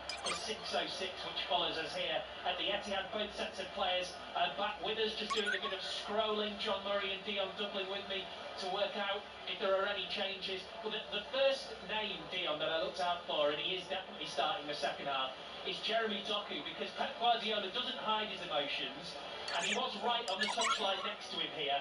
He's getting very agitated, Adam. Yeah, because his final ball today hasn't been great. Doku's worked incredibly hard down the left-hand side. He's been doubled up as well by United, but no one got it yet from Doku. Here we go, John. Here we go. Here we go, Manchester United kicking off to begin the second half with a scoreline, a surprise scoreline of Manchester City 0, Manchester United 1. We've had a chance to see those two big events of the first half again at half-time. Dion Dublin, the Rashford goal, and the Haaland miss. And actually there's an early stoppage here, one of the City players. In Stones, actually. Has just gone down. Well, that's a concern, obviously. John Stones, during this big month for Manchester City, with the problems that he's had. He's lying on his back with his left hand on his forehead, but it looks as though it's okay because they've not waved on the medical people, and he's just got back and maybe just did he fall awkwardly? Possibly? Yeah, well, they're okay anyway. He's back on his feet, didn't need treatment. So Manchester City and Manchester United, as they started, City with Ederson in goal, Walker, Stones, Diaz and Ake. Stones very often in midfield on a day like this when City are dominating possession. So then Rodri as well, De Bruyne and Bernardo Silva centrally, Foden on the right, Doku on the left. And top scorer Haaland through the middle. And Doku is fouled halfway inside his own half. So the Manchester United side, Onana in goal, a back four of Dalot, Varane, Evans and Lindelof, then Casemiro and Menu, and then you sort of have a front four when United are coming forward with Rashford and Garnacho in the wide areas and McTominay and Fernandes centrally. And it's been a very disciplined performance by Manchester United as City get the ball rolling again on halfway. Dominated possession, over 70% possession in this match so far. Here's Foden now on the right, as City playing from left to right, unusually here at the Etihad in the second half as we look from the dressing room side of the ground. City in the sky blue shirt, still the sun shining on the stand on the far side, and Ake with the ball at his feet. 10 yards inside Manchester United territory. Back it comes to Diaz. Diaz then works it back to Ake. But Manchester United in their positions, behind the ball. Doku now with a dart down the left-hand side, but Dalot went with him, and it was deflected out of play for a throw to Manchester City, which they take quickly. The ball quickly back from the ball boys and girls. Now Ake again on the left-hand side. Here is Jeremy Doku playing it back to Ake, and then back centrally again towards Ruben Diaz, waiting for the movement as it goes square to Walker. And now here is Kevin De Bruyne moving in from the right-hand side. Stones back to De Bruyne on his left foot, but moves it onto his right, and his crossfield pass is headed away by Garnacho on the edge of the box. Only back to the blue of City. Ake to Doku. Doku with Garnacho in front of him, holding his hands behind his back, worried about that potential handball. Still City with the ball just outside the area, bounces off Garnacho. Doku took it on, but it bounced away in the end, and McTominay was able to pass it forward to Garnacho, the Argentine. The young Argentine takes it back into his own half, then it's lifted over the top for McTominay to chase after. And he will get there first, and he'll go for an early ball across, which Diaz is able to adjust, hopping on his left foot, and uses his right to pass it away. And Manchester United dominated, sent players downfield there, and now Manchester City trying to take advantage of that. De Bruyne to Foden. Foden left foot shot, but blocked at source by Evans. Ball bounces high into the air across the edge of the box. Bernardo Silva has got this down now. Ball stationary at his feet, playing it back to Ake in the middle of the half, but Manchester United are there. You can see them in position, Dion in their lines. Manchester United with everyone behind the ball. They know exactly the task that lies ahead of them here with that early Rashford goal leading. Rodri though into the area to Haaland. Haaland holding it up, giving it to Bernardo Silva. Now Doku from the angle, deflected across goal, and Onana diving is able to parry it away across the area beyond the behind the path of Foden. And it's put out of play by Johnny Evans for a throw to Manchester City. Yeah, I think United have done that well all game actually. Just when they need to make a block or get a touch, they've just done it. Onana that time just getting out of harm's way. Foden had a tap into the far post, he gets there first. Another block from your United player. Yeah, compelling action this in the Premier League on 5 Live and the World Service. Live from Manchester as Rodri is able to take the ball on again. Manchester City with Rodri once more. High ball out, lands at the feet of Foden, who controls it instantly, and left-footed curls one into the back post where Bernardo Silva stretching for it can only head it on behind, and cheers from the Manchester United supporters right in our eye line beyond Bernardo Silva in their 3 sections here inside the Etihad Stadium. They have won Manchester United here in Pep Guardiola's time. It is 8 matches here against Manchester United. United have won 4 of them, which is remarkable, really. That's the levelling effect of the Manchester derby, I think you could argue, because almost every time, if not every time, Manchester City have been the strong favourites coming into these matches. Away from Onana, and already Manchester City are onto Onana and trying to draw the referee's attention to the fact that Manchester United are looking to waste every second that they can. Johnny Evans wastes a pass downfield, and it's out of play for a throw to Manchester City. Yes, a simple ball from Johnny Evans in that left back spot, just trying to find the run of Bruno Fernandes, gets it wrong. But it's as you were, isn't it? As you were, Man United just sitting in, waiting to break. City having all the possession again. Lines are open for 606 on 5 Live. Robbie Savage and Chris Sutton taking your calls, as they do every Saturday and Sunday night. So 0885 909 693. Book your call or hashtag BBC 606.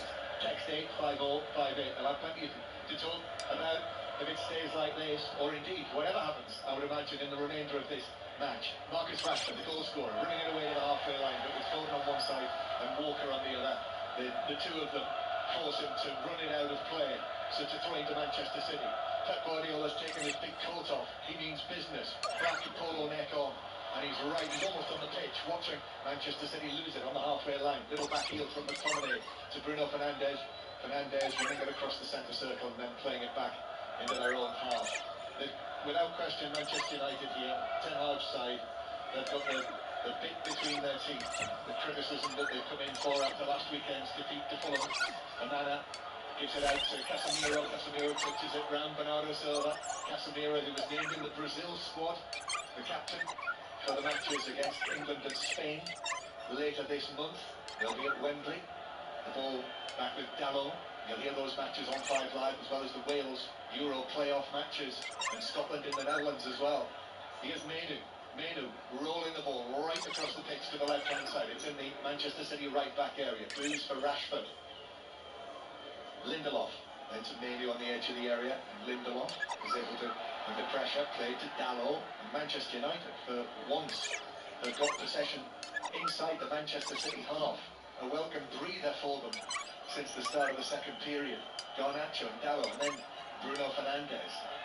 And it does feel as though it's a hiccup, this, and the match that we've watched. United looking to play on the counter-attack. But now Varane steps inside and then passes it forward to Garnacho. Bruno Fernandes with a touch as well. Back to Varane on the halfway line. And Dalot being closed down. Varane works it to the right to Bruno Fernandes. McTominay, nice touch from him. Back to Varane. Menu, low ball out to the right-hand side to Garnacho with his bleached blonde hair. And back to Dalot, and then it's given away by Dalot, and Manchester City immediately are interested, with United having committed players downfield. Here's one for Foden to chase down the right-hand side. Lindelof going with it. Foden turns, had the option of Stones, could take on Lindelof, does so. Gets the crossover, right-footed to the back post. Dalot is underneath that for Manchester United, and is able to head it to a teammate in McTominay, who I think is hoping that Doku would challenge him down there and win the free kick, but he doesn't. So United have to box clever. In the end, it bounces back to Varane, who just swipes it downfield, but does find the pass to Rashford, who's claiming that he was pushed over by Walker, and then Foden goes down into the challenge of Bruno Fernandes, who's putting his hands together and suggesting that that wasn't a free kick and it wasn't a foul, but it is a free kick to Manchester City. It must be a psychological thing for anybody playing down the left-hand side against Kyle Walker, because nobody wants to try and run him. He knows that. So he forces them to take the line. Nobody wants to take it. So the Manchester City possession resumes after that short free kick. Walker allows it to run all the way back to Diaz with that white strapping still on his left hand. Now Ake square towards Kyle Walker.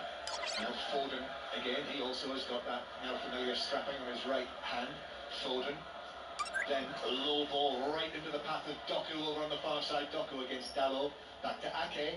Left-footed ball in. Haaland came across but didn't get his head to it. And the ball bounces out into the full-back position. That is brilliant defending from Johnny Evans. He knew that Haaland just got in front of him and he just nudged him underneath the ball. Great defending, great know-how from Johnny Evans. And then Casemiro does well to keep the ball under pressure from Foden, and Casemiro releases McTominay, and McTominay releases Rashford. Rashford running onto it. Walker came back in with a challenge. Rashford went down, wanted the free kick. Referee's not interested in that. Andy Madley. Walker sped around the side of Rashford, who went down. Dion. Yeah, he knew that Kyle Walker would be able to catch him. Just an arm on the shoulder, not enough for a free kick for me. City coming forward after that. Manchester United. Rashford not best pleased. He's back on his feet now, jogging back into his own half. Foden just outside the area, onto his left foot, opens up. Oh, finish from Foden! What a goal! Brilliant equaliser! Rashford was something else in the first half, and Foden has matched it in the second. 1-1 the score. And Phil Foden makes it 17 goals for Manchester City this season. That's his personal best in a season. Down on his knee with that now familiar celebration. And Manchester City won, Manchester United won is the score. What a goal from Phil Foden. What a talent. It's incredible. The strike's unbelievable. Again, he's not far off the same distance from Marcus Rashford. It's just laid into his path. He's got his back to goal. He decides to drop his right shoulder. He's about 22 yards out and he puts it in the top corner. What a strike. Left-footed, bit of bend, bit of curl. Onana is nowhere. Players still not resumed, which is always a concern. I'm not sure what they might be looking at here. And Manchester United, have now been given the nod. And United, of course, the City equaliser coming after Marcus Rashford was sent away through, went down. He felt he'd been fouled by Walker. I'm not sure how strong his case was, but in any case, City went down the other end and Foden came up with the goal. Yeah, I've seen it back a couple of times now. There was a hand on the shoulder from Walker on Marcus Rashford as he was going through. Not enough for a free kick for me. Marcus felt it went down. Referee didn't buy it. And Eric Ten Hag clearly has made his feelings known. He must have believed that it should have been a foul for Rashford and for Manchester United. Whatever he said to Darren England, the fourth official, and now we've got to stop it in play because a blue smoke bomb has been thrown onto the pitch close to Onana actually, and the referee quite rightly is running across to Onana, and I think telling him to stay away from it because he was right next to it, and let somebody deal with it who knows how to look after such things. So the bucket of sand and the man with the big gloves is coming up to deal with it. I mean, John, one of the things that I noticed, that ball's gone in the top corner from Foden. It's an absolute world-class goal. You expect an amazing celebration from all his teammates. The only person that went to see him was Haaland. And what he did is he grabbed him back as if to say, right, come on, get back to the halfway line, I want more goals. And also, Bernardo Silva in the centre of the pitch, ball under his arm, he's talking to all of his teammates as if to say, calm it down, keep playing your football. They are not happy with this at all, City. They want more, they want all the points. Change for Manchester City before play resumes. That's Dion Dublin, by the way, with us here for the commentary, of course, on 5 Live in the World Service. Premier League winner, Golden Boot winner, and we're watching Alvarez coming on to replace Doku. I think it was a point of discussion who would play with the absent Grealish, but Doku given the nod. But after that equaliser, Pep Guardiola is saying, come on then, Alvarez, with his 15 goals this season, on you go, and see if you can help win us the game. So 1-1 now the score as Rodri and the Etihad Stadium in great lights. Here is Foden now with this personal best goals tally this season. Ball into the edge of the penalty area. Walker comes back, Stones with a shot. That was blocked away by Casemiro, and the ball bounces out towards the far side where Ake heads it on. Dallo is there with him. The two tangling, and the ball runs out of favour. What is given as a throw into Manchester City. So the goal coming, that equaliser in the 56th minute from Phil Foden of Manchester City and England. His 10th goal in the Premier League this season, 17th in all competitions, and that goal coming today on what is his 100th start in the Premier League. This is Phil Foden, now a vital component of this City team. It's actually been given as a free kick for Dallo's challenge, so it is a free kick to City over on the left-hand side. City, their supporters here, sensing the possibility of a second goal, which would edge the home team, the champions, back in front in this match. De Bruyne is there, Bernardo Silva runs over it, taps it short, De Bruyne brings it in, and then a right-footed ball to the back post, and Nana comes and gets a right hook on that to put it behind for a corner. Yeah, it wasn't pretty at all. De Bruyne with an in-swinger. All the way to the far post. Onana keeps his eye on it, just gets something on it. Another corner. Is that 13 or 14, John? Lost count. In the match, that's now 13 for City. What I do know is I wouldn't have liked to have been on the receiving end of that right hook from Onana. You would have felt that. The corner, and the referee says, no, hang on a minute. We're going to just calm things down inside the 6-yard box. Phil Foden, by the way, I say pivotal man for Manchester City now. Most minutes in the Premier League this season for them. Fixture. And here he is, taking the corner. Foden with the back post. That's an important header away by Dallo. Got up with Diaz arriving, coming in at the back post. And the fullback stretched for it and glanced it out for a throw down the left-hand side. So it's 1-1. With this scoreline, Liverpool will have a 3-point lead at the top before the teams play. This time next week, join us for that on 5 Live. Liverpool against Manchester City. 5 Live the place to hear it. Here is Rodri. Rodri, square towards Walker. Little ball into Stones, now to the right-hand side. City have got momentum here. Ball in for Stones, bounces away from him, stretching for it. Walker wins it back. Foden. Now Alvarez on the edge of the penalty area. Out to Bernardo Silva. Bernardo Silva drags it back then with the outside of his boot. Lovely footwork. Absolutely delicious. Here is Walker, square to Rodri, then back to Alvarez, who drags it away with his right foot from Garnacho. Left foot to Bernardo Silva. Bernardo Silva with a cross to the edge of the penalty area, which is cleared away by Rashford. Comes back for Manchester City again. And then De Bruyne floats one in, right into the gloves of Onana. Yeah, it's not like De Bruyne to just float one in there. I mean, it's just as lazy as it's just with a backspin on it, it just goes straight to the keeper's arms. He normally bends those in with pace. Not on that occasion, changed his tact. There's no danger at all for that Man United defence. So the whistles will tell you that Manchester City are reminding referee Madley that Onana needs to get rid of this, which he does. Tony Evans, left-footed ball up towards Rashford on the halfway line, but he miscontrols it out of play, hence the cheers. Eric Ten Hag was booked in the aftermath of the goal, so clearly, I would think, complaining to fourth official Darren England that it should have been given as a Manchester United free kick for the challenge on Rashford. He's already served a suspension this season, mind you. I think most of them have.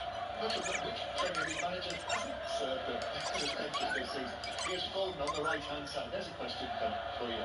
Foden back towards the corner of the box. Walker with the ball in towards Stones. And United have got everyone back behind the ball. This is very much backs to the wall here now for the visitors.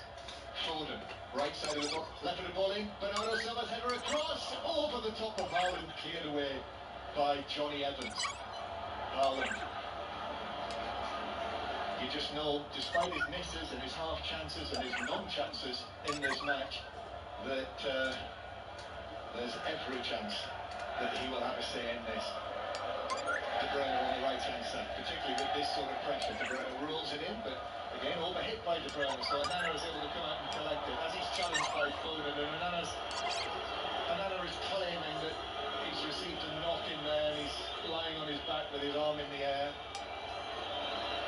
I'm not sure what's happened there, to be honest with you. He's got cramp or something? Well, the cynic would say there might not be much wrong with him. And I think he is suggesting he's got cramp. Well, the referee's gone over there and taken the ball off him. He's saying he needs some treatment.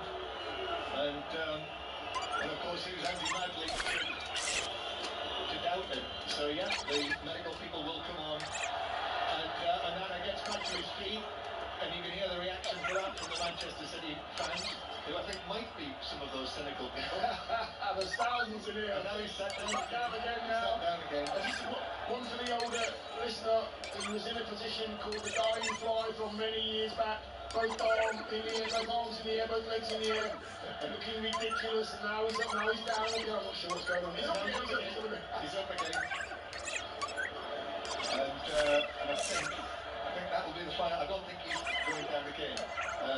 Gary, our producer, has come up with the excellent news that the managers who've actually not received a yellow card at all in the Premier League this season are Rob Edwards, Eddie Howe, Chris Wilder and Oliver Glasner. What about Leicester? You know, when I saw Eddie Howe's name, I did think, really? I suspect Jason Gentle has taken them all. 1-1 the score here, 25 minutes to go. Liverpool and Arsenal, their listeners and supporters will be desperately hoping that Manchester United can get something here, as indeed do United's supporters for their target this season. Still in with the possibility of getting into the Champions League places. And now Menu releases Rashford down the left wing, puts it back. Walker is there with him. Rashford finds the passing field of Bruno Fernandes, who miscontrols it. Alvarez, though, has lost it. Bruno Fernandes battling for it. Garnacho as well. And then McTominay and Manchester United, when they do commit downfield, that's what they're doing now. And Dalot drags it back from Bernardo Silva, swings a leg at him and misses. Pep Guardiola, not impressed, turns away. We will be on air tonight until 6 o'clock, before 6:06. So Robbie Savage and Chris Sutton taking your calls on 08085 909 693. But stay with us as well for the interviews with Eric Ten Hag and Pep Guardiola in the aftermath of whatever happens here over the course of the next 25 minutes, half an hour or so. Gallo playing the ball out from the edge of the penalty area, straight out of play for a throw in near the halfway line. And Manchester United are going to make a change, and it's young Willy Camboala who is getting ready to come onto the field. The central defender, who's only made 4 appearances for the Manchester United first team, the young French youth international. What an occasion this is for him to come into. Not unlike last weekend at Wembley with Jurgen Klopp bringing on his young players in the latter stages of a cup final. This, a Manchester derby on 5 Live and the World Service from the BBC. Here's Walker. Walker square towards Diaz. And Diaz just taps it to his left to Ake. And now Rodri, Manchester United putting the press on and forcing them actually to go all the way back to Ederson. And it's going to be, by the powers of modern science, we know that it is Johnny Evans who's going to come off after his, well, it's been a valiant display so far from the 36-year-old. Yeah, it's been very... Oh, watch out. Here's Haaland. Haaland now, right through the middle, goes down after the challenge from Varane, right on the edge of the D. It's a free kick, and it's a yellow card for Varane, who's just tripped him just outside the D in the middle. Now, that's an interesting one now, because Varane's on a yellow card. What do they do here? Do they keep the same substitution? Well, let's see. Eric Ten Hag has just turned to his coaches down on the seats behind him, and are they still going to make this change? Well, the board is up. The board is up, yeah. Johnny Evans is coming on, so Varane having just received the yellow card. Now Johnny Evans is off, and young Willy Kambwala is coming on. Just made his debut into that match. Ali Bruce Paul commentating on Manchester United's 2-0 defeat at West Ham. He's not appeared in the last 6 matches, and now right into the thick of a Manchester derby with the score 1-1. Yeah, and he's going off for a player that's had a very, very good game today. Johnny Evans, not just the way he's blocked and organised, old head on, old shoulders, knows the game well, talks his teammates through the defending of this game today, and he's done brilliant, he really has. So Kambwala races on and takes up a position inside the penalty area. The number 53 coming on, and the number 35 going off. Johnny Evans, valiant display, his know-how as much as anything else, his defensive know-how. Absolutely. But he's on the bench now. Garnacho's lying down behind the wall, the central area.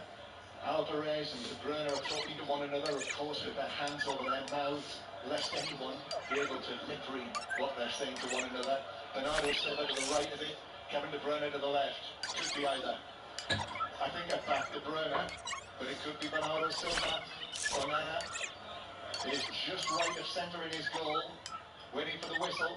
Kevin De Bruyne comes up, right-footed, hits the wall, bounces across the penalty area, and is headed away by Dallo. Comes out to the Manchester City goal scorer, Phil Foden, who hits a pacey pass back to Walker, quickly on to Rodri. Alvarez makes a run towards the edge of the penalty area.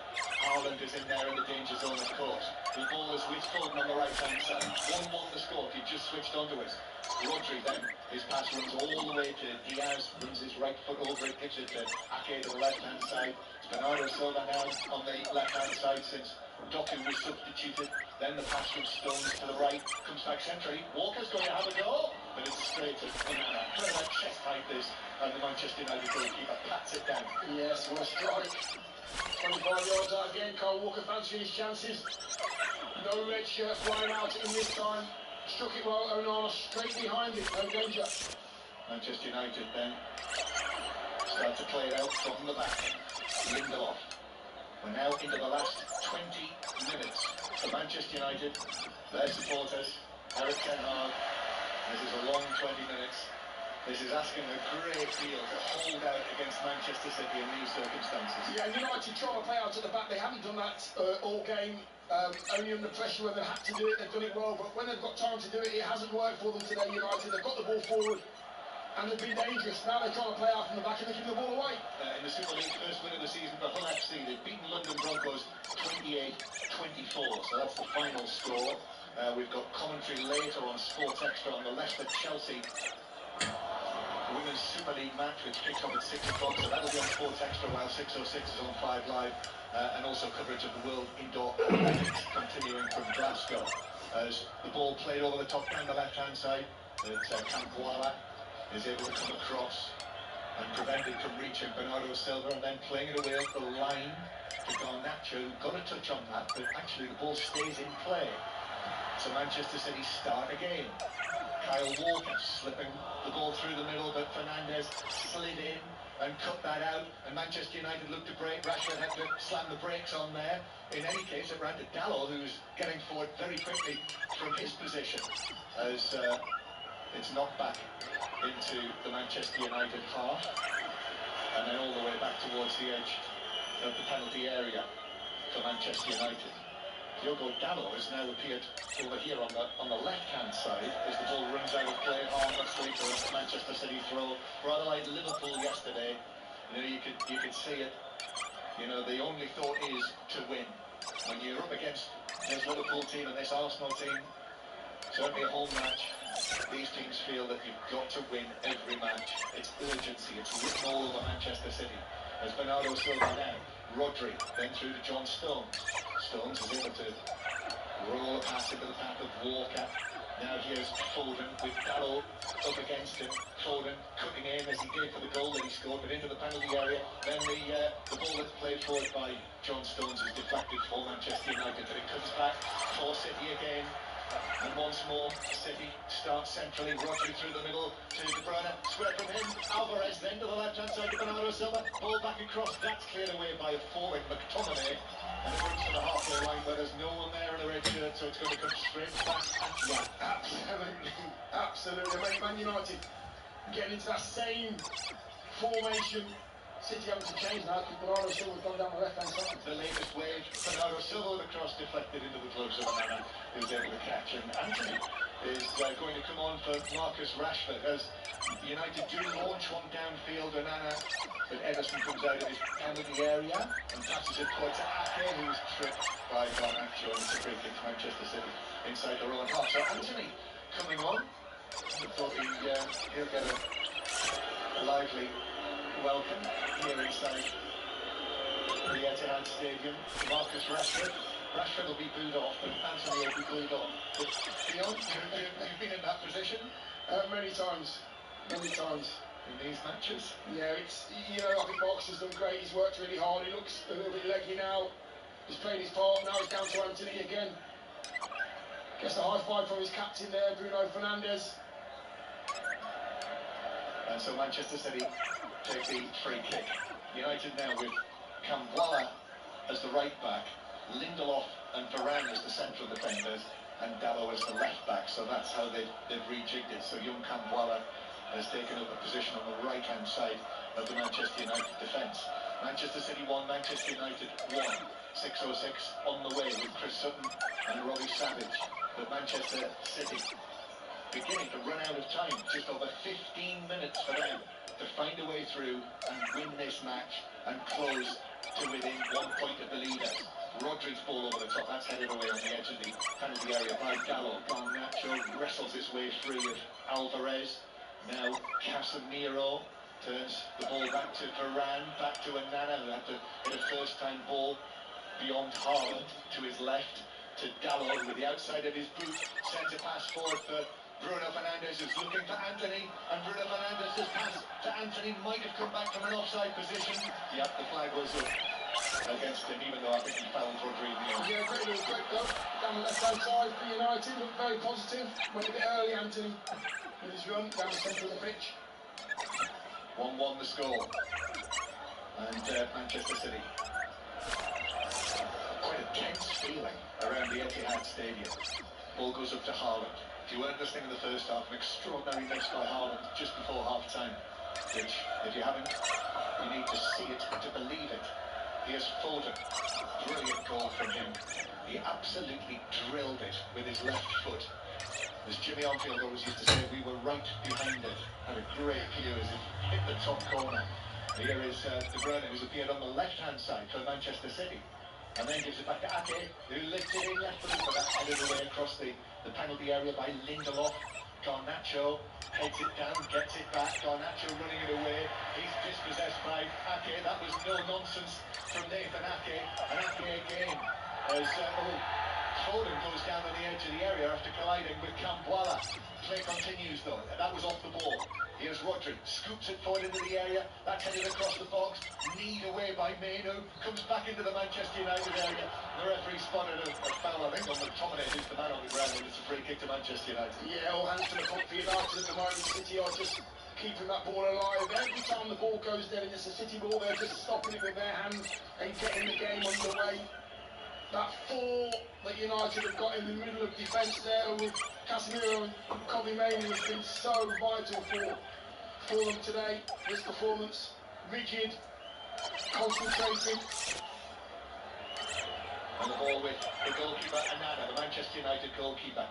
In the Women's Super League, the Manchester United match there was a late equaliser for West Ham, and that finished 1-1. Manchester City, 1-1 here, with Stones through the middle to Rodri, who turns, and is challenged by McTominay, but fairly, says the referee, who was right there. Play continues as Manchester United look to break. Bruno Fernandes turns away from Alvarez in the centre circle, slips a tight pass through to Mainu, then to the outside, who's good to Garnacho. Ederson comes out. They cut together, it was a 50-50 effectively, and Ederson tackled Garnacho, who's gone down, clutching his ankle, and the ball bounced through for what is given as a goal kick. Then Ederson played it onto Garnacho, and it bounced through out of play, although VAR will look. Yeah, they'll have a look at it. Without a doubt, I think first and foremost will they check to see Garnacho's offside, which they probably will do. They'll check that first, and then they'll check the challenge of Ederson. Comes out with his feet. It's a perfectly good challenge for me. The referee's got it absolutely, all ends up spot on. It was risky. It was risky, but you can only make that challenge if you know you're going to get the ball. He got it right, timed it right. And the goalkeeper went feet first. He could have gone hands first. Yeah, I don't think the hands would have got to that position of the pitch or near the ball, so he's gone with his feet, backed himself, and he's got it right. Yeah, there's an argument to say there. Was he out of control? Was it a reckless challenge? I mean, he's got the ball, but he's got the man as well. But it did indeed bounce onto Garnacho and out of play, goal kick, and that is it. That's what's been given. Manchester City 1, Manchester United 1 remains the score. And we see there is that threat. You know, do not rule out the possibility of a second goal for Manchester United, even though this is all Manchester City. Bernardo Silva, then infield towards Alvarez. This is very like the scenario yesterday now. I was listening to Ian Dennis yesterday afternoon with Paul Robinson at the City Ground. Whether the teams at the top of the table were going to be able to find a goal. They have scored so many late goals between them this season. Liverpool have come from losing situations in the Premier League to win 22 points this season. Manchester City have won 18 points from that in that scenario. As City can play again, forward in the area, left foot shot, finds the net, and then I got a touch, couldn't kick it out, and it's Foden again. Phil Foden having this brilliant season, slides away on his knees, from 1-0 down, the champions now lead in the derby by 2 goals to 1. And that might well be enough to close it to 1 point again at the top of the Premier League table. Manchester City 2, Manchester United 1. 2 goals for Phil Foden. Yes, and what a game he's had today. He has played most of the game down the right-hand side. 30 seconds before he receives the ball on the left-hand side. He's gone from the right, he's switched with Bernardo Silva. Defenders are thinking, what's going on? Oh, Phil Foden's over here, he gets it. Plays a lovely 1-2, he gets it back in the boxes. First touch is with his right foot, second touch is with his left. He goes across the keeper. It's the perfect finish in that situation. The boy's an absolute genius. Maybe the keeper should have done better. Maybe. Just seeing the replay here. It's a lovely strike, he's not too far away. The keeper will want to do better. Onana will look at it and say, I should have saved it. Got a touch, diving down to his left. The shot was from the angle. But it got a touch and then swerved under his glove and found the far corner of the net. And now Manchester United making changes in an attempt to come from behind themselves. And it's Kobe Mainoo who's come off, and it's the Moroccan World Cup player, the unknown Sofiane Amrabat, who's come on into the midfield alongside Casemiro. But now the way that this game has gone, it's difficult to see anything other than Manchester City prevailing for the 3 points, but there is still only one goal in. Yeah, there is. You know, when you have so much possession and you create so many chances, you are going to inevitably put a couple in the back of the net. City have done that. There's been no panic from City at all. Bernardo Silva just calming everybody down when they got their first goal, as if to say, we're okay, we can get this back, and that's just total belief in your teammate. And Foden again with the goal. Lovely 1-2 as Alvarez who returned the ball to Phil Foden, left side of the penalty area. And yes, Onana got a hand to it. Certainly you could argue that he might have kept that out, but it was well struck, low shot by Foden. Yeah, I think he'll argue it himself. He will think himself, I should have saved this. There was enough pace on it though, possibly to go by him, but himself, he would have wanted to save it. Then here's Foden on a hat-trick, just like the match last season here against Manchester United. Alvarez giving it back to De Bruyne near the corner of the penalty area. So 2 goals in this game. He was rested for the cup match in midweek, Phil Foden, but scored the winner against Bournemouth last weekend. And also, as well as Amrabat, Amari Forson has come on for Garnacho, so it was a double change there. So the number 62, Amari Forson, is also into the action. But Manchester City, you can hear, I'm sure, the change in the mood inside the Etihad Stadium. And Phil Foden, as we've said, this has been the season where Pep Guardiola, you know, he's always been so complimentary and so confident that Foden would become the player that he has. And he's got absolute confidence in him this season. And here he is now, Foden receiving it from De Bruyne on the left-hand side, takes it into the full-back position against Cambuala, goes for the byline, cuts it back actually, gives it to Ake on the edge of the box, right for the ball into the penalty area. Alvarez back to Foden, puts his foot in it, crosses it, looks for Haaland, but that was just headed away by Lindelof above the Norwegian, or in front of the Norwegian. Bernardo Silva now again on the right-hand side, plays it back towards Diaz, and there's no let up from Manchester City. 2-1 up now in this match, and they're looking for a third that would absolutely finish it off. Foden now mainly over on the left-hand side, and Phil Foden also 7 assists in the Premier League this season for Foden. That's 11 goals in the league and 18 in total in all competitions. And with the important section of this season to go, Phil Foden has the possibility of recording quite a total. Yeah, and the thing about this City side is you keep Haaland quiet, and somebody else has got a couple with a few goals as well. They've got so many players that can score goals. Phil Foden's goals today have been absolutely outstanding. Haaland may have missed a massive chance. Man United have played him well, but there's other players in sky blue shirts that are happy to take the responsibility of scoring goals. Manchester City 2, Manchester United 1. And I'm not sure, we haven't seen the shot, have we, of Gareth Southgate in the crowd? I'm sure, no, we have. He is here, Gareth Southgate. In fact, incredibly, as I say that, he pops up on the screen in front of me. So he's here, and the point I was going to make, as De Bruyne comes down the left-hand side, plays into Foden. Foden still keeps possession, lovely control from him in the box. That is tight control is something else, isn't it? As De Bruyne plays it back towards the halfway line. You know, with him being this fixture in the Manchester City team, the obvious then follow-up question is, you know, does he now have to be an absolute nailed-on England first-choice player? I suspect he will be. Surely. Here is Diaz. Back to the right-hand side to Bernardo Silva. Passes it down to Alvarez, and then Alvarez back to Bernardo Silva. Manchester United not out of this yet, 2-1 down. Problem is, they can't get the ball back. Manchester City are keeping possession inside the Manchester United half, and the City fans are clapping in the end to our right, next to the Manchester United fans. They're enjoying this now as Foden goes all the way back to goalkeeper Ederson. So 2-1 it is. After Rashford's early goal, Manchester United led for a long time in the match until Foden found that brilliant equaliser, the left foot shot, which was so cleanly struck in. Yeah, it was an amazing strike from Foden, but United set out the game in the right way, sat in, got their amazing goal from Marcus Rashford, forced City to come and try and break them down. They've done that, and now City are just playing keep ball. United have to come out. If they want to get another goal, United have to come out of their shape, which will leave gaps again, and City are the best at finding those gaps, picking teams apart. City coming forward again. Manchester United United's latest attempt to attack breaks down, and it's De Bruyne now coming rather lazily forward, plays a left-footed ball across the penalty area, which is cleared away by a fallen Varane.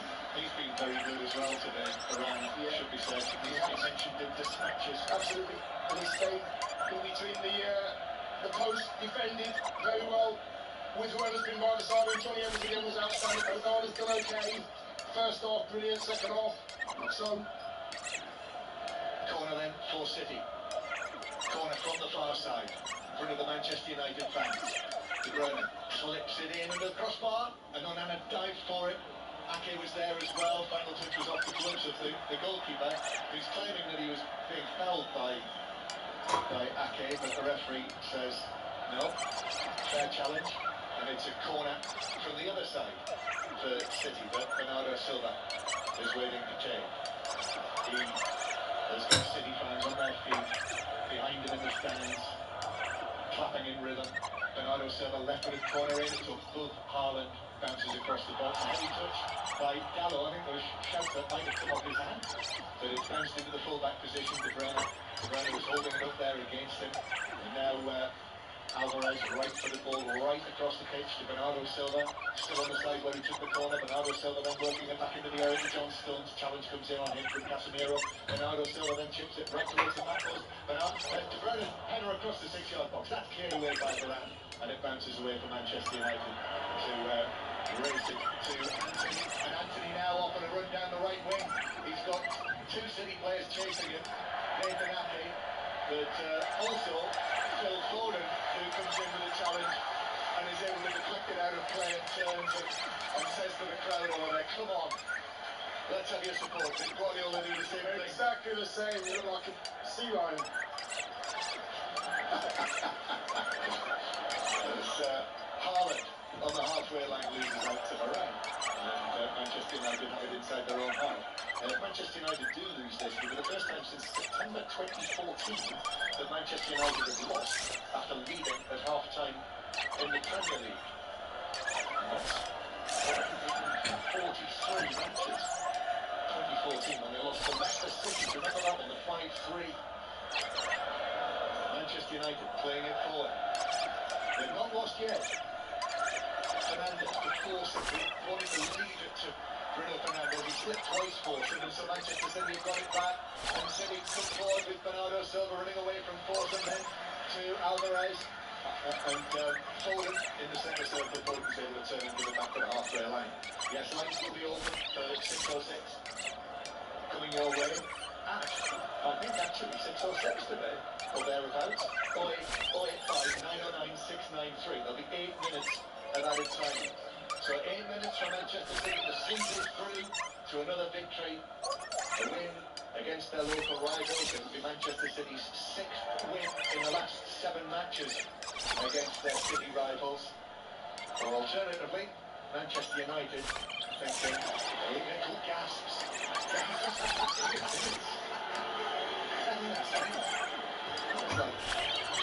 It's like, who wants to be a millionaire, wasn't it? He's got me. Guardiola turned away as well.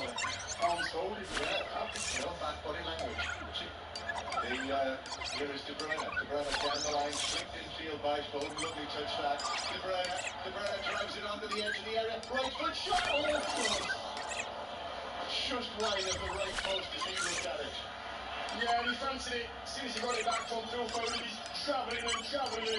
Gets into his lovely right-footed, bending, curling position, and a couple of yards away from nestling in the net. As Amrabat was out, Rodri through, Haaland to finish it!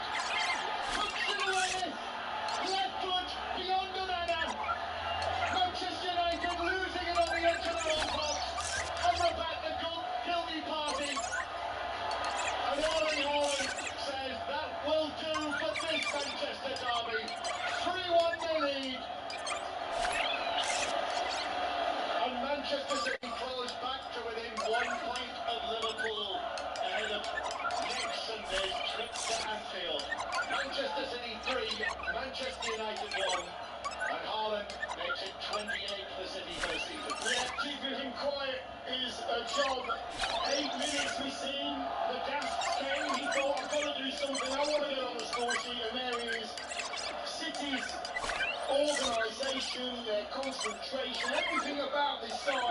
Even at 1-0 down, I'm thinking they will get a goal, they'll at least get a point. And just their mentality, Bernardo Silva, I've got to tell you, that young Portuguese footballer has organised, orchestrated everything that's gone on in the second half for his team, his club, and he's been outstanding, he really has. That's very good now. And Erling Haaland, he got a kiss on the forehead from Phil Foden, lying on his back. Foden leant over, gave him a smacker on the forehead. It's all smiles now. The City fans on their feet. The Manchester United fans are heading for the exits now. It's been a tantalising Manchester derby for them with that brilliant early goal from Rashford, and they led so long, and indeed it was still 1-1 heading into the final 10 minutes, but now it is 3-1 and Manchester City are heading for victory again. And Manchester City with Alvarez. Here is Bernardo Silva. John Dublin just talking about his influence on the game. Yeah, every time they've done something good or there's been a stoppage in play, he's organised his team, and I think they all respect him, they're all listening to him as well. Don't rush, and then we go quick, and it's all because of his communication, along with De Bruyne, obviously, and Foden's been outstanding, but just that international quality. City going forward again, but Ake ball across the edge of the penalty area, and City again, Foden to the left-hand side, Ake back to Foden, square from him to Stones. Stones, it bounces into the penalty area, but it's cleared away, just whacked away by Varane downfield. And I say if Manchester City got a fourth, that would be quite cruel on Eric Ten Hag and Manchester United. Yeah, it would be, but that's what City do, when you're down, they want to keep you down. Man United have played brilliant for 55, 60 minutes, but City have played well for the whole of this game, just haven't had a chance to put the ball in the back in the first half anyway. But they never went anywhere, they just stayed there, patient football, and waited. Oscar Bob is going to come onto the field for Manchester City for the last knock-ins. The game's been won now, it's party time in the stands. Another derby win, it's going to be a double this season after the 3-0 win at Old Trafford. So, what is that? Three goals away, 3 home against Manchester United. And in the end, the two matches once again have shown what it is Manchester United need to do. Whatever Ineos and Sir Jim Ratcliffe have got planned, it's another illustration of just what a difference there is between these two clubs right now, and what a lot they've got to do to knock them off that perch. Yeah, it's the standard. It's the coaching, it's the application, it's everything. Foden is chopped down on the halfway line, that's a free kick. And Manchester United players have gone to Foden there. And Anthony is just leaning over him, so the Manchester City players have come to stand around Phil Foden.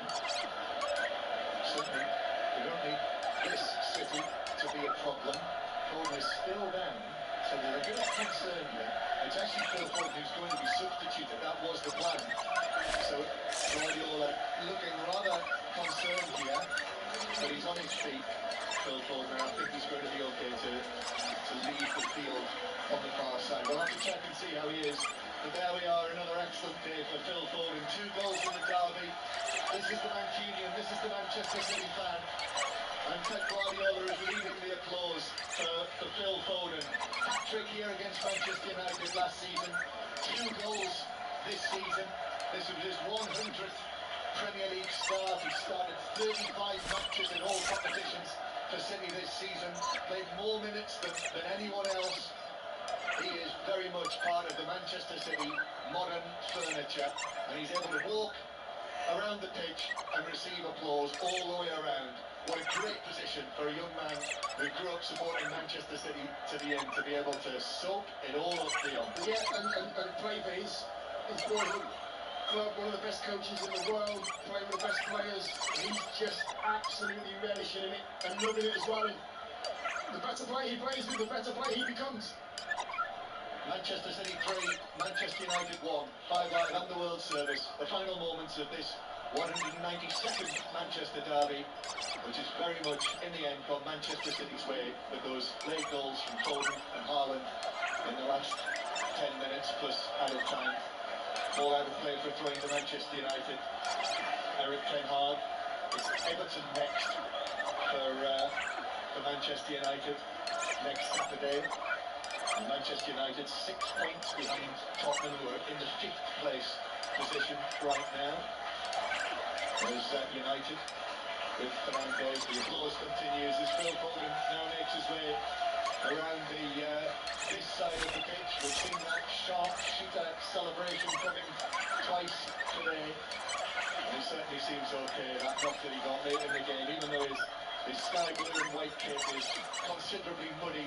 Pep Guardiola claps hands with him, gives him a slap on the back as Manchester United attack, and there's a foul on Gallo, 23 yards out for Manchester United to have a late attempted goal, possibly.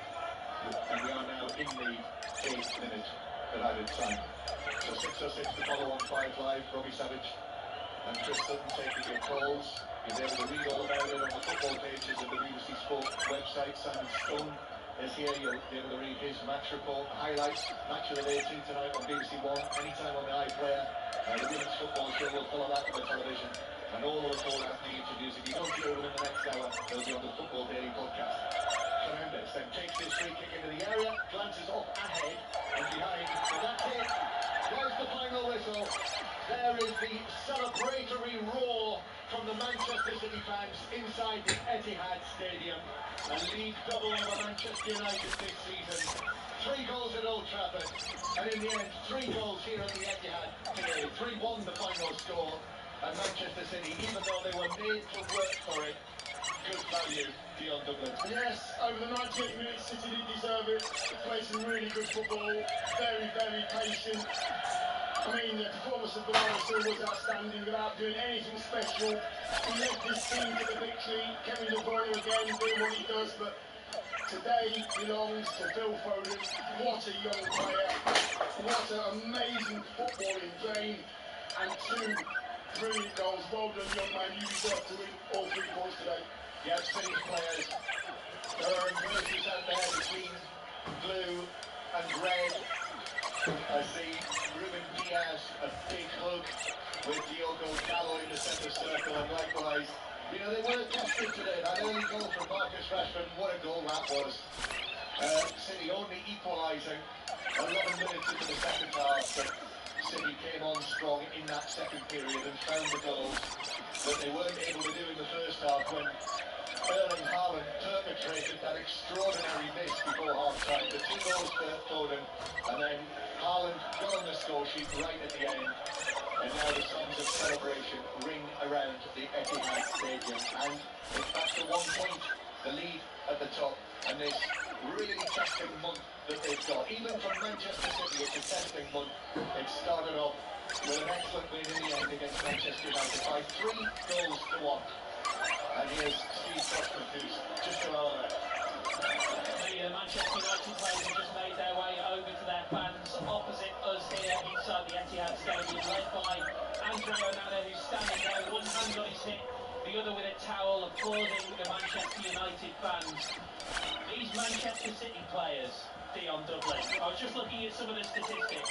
Total shots in the match, Manchester United 2, Manchester City 27, blocked shots in the match, Manchester City 11, Manchester United 0. At the end of the day, however much you try to set up to frustrate them, there is a relentlessness and an exhaustive nature about City that is incredibly hard to resist. Yeah, it is, and I said United were absolutely outstanding for 55 minutes of this game. First half, they were brilliant the way they set up. They were very, very rigid. Anything that went through the centre of the pitch, United were there. You and I were chatting about the blocks. There were 7 blocks and 8 blocks. It was working perfectly. They went in half-time, 1-0 up, but you always knew City would keep coming. You cannot play like that for 98 minutes and expect to get over the line with a 1-0 win. It's very difficult to do. You have to change it up a little bit. City didn't. They walked, Man United down, and they got their reward in the end. Manchester City now 1 point behind Liverpool at the top of the Premier League, ahead of their game against each other next Sunday at Anfield, live in full on 5 Live Premier League Sunday. What a commentary that is going to be. John Murray will be there, I'll be there, we'll be live inside Anfield from noon. Manchester United 6th in the Premier League table after that, 6 points behind Tottenham Hotspur, who were 5th, and again remember 5th might be enough for Champions League football, depending on what happens with the teams still in Europe, ironically like Manchester City. Correspondent John Murray, Dion Dublin here. Very shortly we'll be joined again by Sam Lee, the Manchester City's correspondent with The Athletic. John, first of all, let us say this. The injury that Phil Foden got allowed him to effectively do a lap of honour, and that's what his performance deserved. Yeah, he's electric, isn't he, this season? And I think that is underlined by the fact that now, well, I think he always has had total confidence in him, Pep Guardiola, but that's been backed up by the minutes this season. And it feels like it's taken a long time to get to this position. He's 23 years old now, Phil Foden, but he now is an absolute frontliner for this Manchester City team. He's a vital part of this Manchester City setup, and he's backing that up with the goals that he is creating and also the goals that he's scoring for Manchester City from that position, whether it's centrally, whether it's on the right or whether it's on the left, which is where he finished today. Yeah, I think the confidence shows of the young man when he's going in for 1-2 for his second goal. I mean, Haaland's 6 yards out on the centre of the goal and he decides to shoot and not try and find Haaland. As a young player, you're thinking, I've got to find my senior because I'm going to get shouted at. He's thinking, no, I can score. I'm the one that can take charge in this game. Gets his second goal. Haaland's the first person over to him. I think Gareth Southgate was here today. I think probably if you're looking at if the Euros start tomorrow, what is England's front line? There's certainly a question on the left-hand side. Rashford has played there so often for England. But I think you simply have to find a place for Foden in the England team. So you're probably looking at Saka on the right, Kane in the middle, and Foden on the left hand side. It's Foden and who? That's what it is. It's Foden and other players. You have to play with a performance like that. Absolutely outstanding. Sam Lee from The Athletic has rejoined us now in the commentary box here at the Etihad Stadium. You won't be surprised that we've launched our post-match chat with Phil Foden after that, Sam. Yeah, some headlines like themselves, don't they?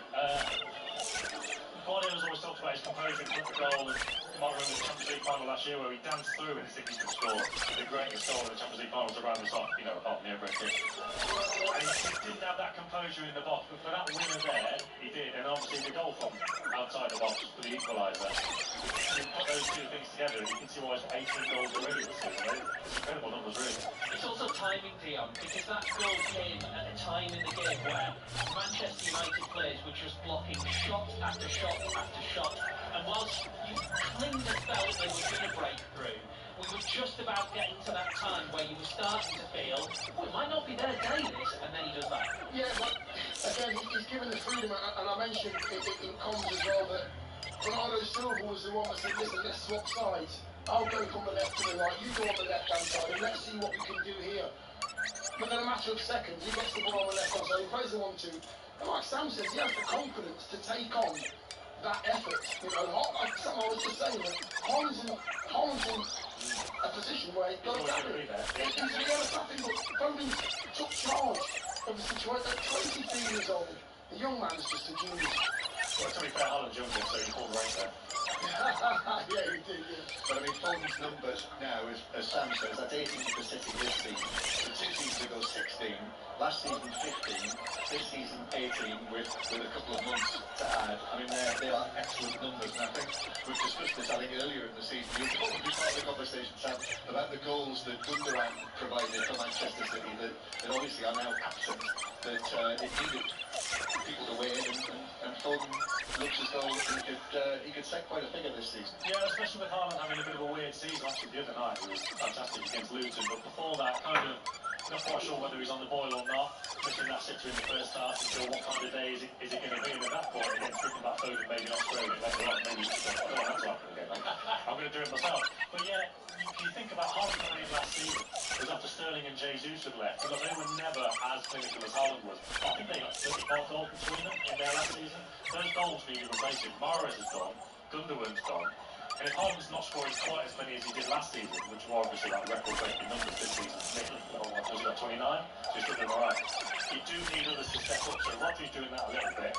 De Bruyne is obviously creating a bit, but again, De Bruyne is normally the main man in these kind of games. He's normally the one that pulls them through. But Foden's taken on that mantle as well. The goals are coming with it, and you're starting to see that special player. So I was saying that I think that the catalyst to this really is Bernardo Silva. I thought he was just incredible. Just take the football out of it, but just the leadership and passing on information. I remember when that first goal went in, Sam, I don't know if you noticed, Foden's incredible strike the way in the top corner. I don't know if you noticed, but nobody went to celebrate with him. It was only Haaland that was saying, get yourself back to the halfway line. Yeah. Bernardo Silva's got the ball in his arms, Sam, and he's talking to his teammates as if to say, right, calm it down, we're going to win this. It's just, you know, that leadership is what City have. Well, for me, you say take the football out of it, you've got that element for sure, but also the football, the way he plays it. Talk about Gundogan leaving as well. Without him, they lose a little bit of that control, that ability to manipulate matches. And obviously, the derby at Old Trafford earlier in the season, which City dominated, there's loads of different ways that City could beat United. They could go a lot more direct, they could have won on the counter-attack that day at Old Trafford, they could have done it a different way today. But if they want to toy with United, if they want to play at the right tempo, they want to spray the ball around the pitch until it's the right moment to attack, Bernardo Silva's normally at the heart of that, because they've got it up until Rodri and Stones. But then if it's Foden before that, loves to drive a bit more. De Bruyne as well, Alvarez when he plays loves to drive a bit more. Obviously, Haaland's very direct, Doku's very direct. Bernardo needs to be the one to tie it all together, and we've seen that again today. Remember, we're going to be with you until around about 6 o'clock live from the Etihad. Hopefully, we'll be bringing you live reaction from inside the dressing room shortly. We'll try and speak to Eric Ten Hag and Pep Guardiola live on Premier League Sunday, 6:06. That's about 6:06, but you can get your calls in now. 08085 909 693 will be the number to call. Let's have a quick chat with Chris Sutton. Why don't we, Chris? Good afternoon. What do you make of that? It was a massive gulf in class, wasn't it? I mean, you said the shot count was at 27 to Manchester City, 2 to Manchester United. You know, Manchester United will be praised, I suppose, in certain quarters for their endeavour and their spirit, but really is that it? They're just so far behind Manchester City, who thoroughly deserved to win the game. I actually thought the scoreline would have been bigger, but I think if you're a Manchester United fan, you're looking at that and thinking, how on earth are we going to catch Manchester City in the near future?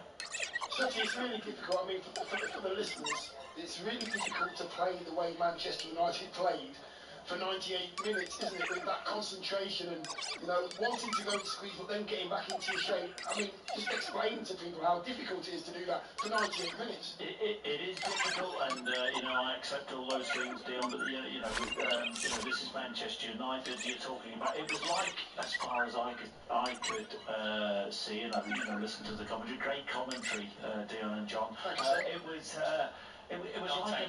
was like a lower league team playing against Manchester City, the way Manchester United set up. I mean, they had to play that way, I get that, but it just shows you, Jim Ratcliffe has gone in now, just shows you the job which he has on his hands to actually turn Manchester United around so they can actually try and move closer to Manchester City and Liverpool and Arsenal. That's a huge job. Chris, I know that you set the agenda for 6:06, not Robbie Savage, not the listeners, not the production team, not the editors. It's all on you. So I've got a question, okay? Yeah. Which is, obviously Phil Foden is the big talking point. Gareth Southgate here today, all of that. Scores his first goal coming in off the right, scores his second goal coming in off the left. For Manchester City, there is such flexibility that you see the absolute best of him. Obviously, he's got to be in that England team, but can he operate in the England team with the same flexibility that he can with Manchester City? That's a really good question. I've needed a couple of days to think about this under normal. Sorry, a couple of days to ask it. Sorry.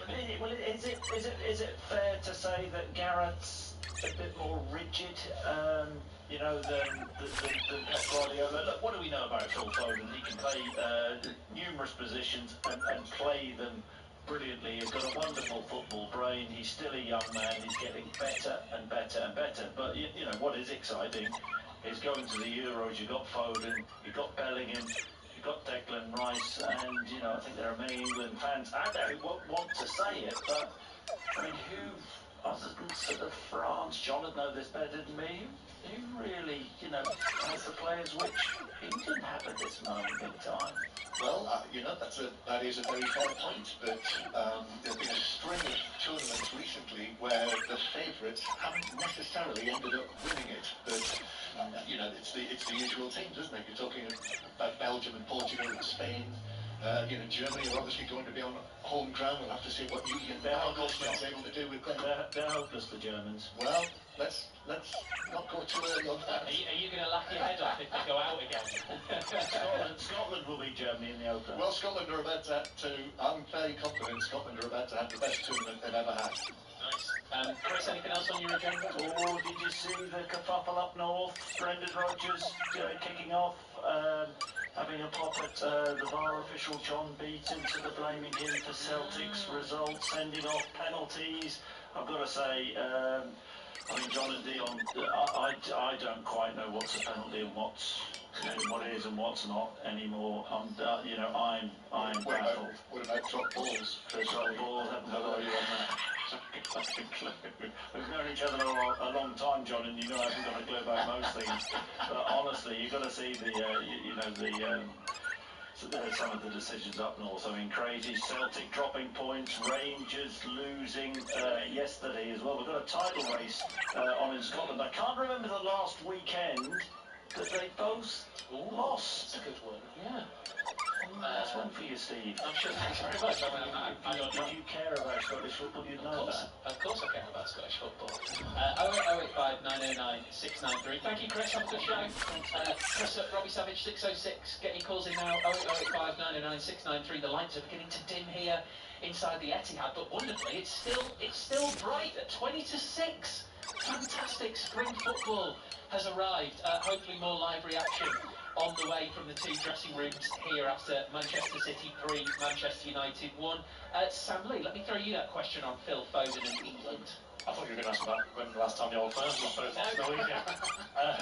Phil Foden, it's an interesting one, because obviously you've got the whole hokey-cokey about can he play in the middle, in which position, who's playing alongside him. Do there need to be more than, a water carrier? Because obviously Bellingham is in there, Bellingham's the attacking one there. But we don't want to get them to worry about it now, because there's nobody on the left as an obvious candidate, with Jack Grealish obviously, unfortunately, having an up and down season. So it just makes sense to put him on the left-hand side, because look, Saka will do something fantastic soon, and we'll all be saying he has to play as well, Kane has to play, so it looks like it's going on that left-hand side.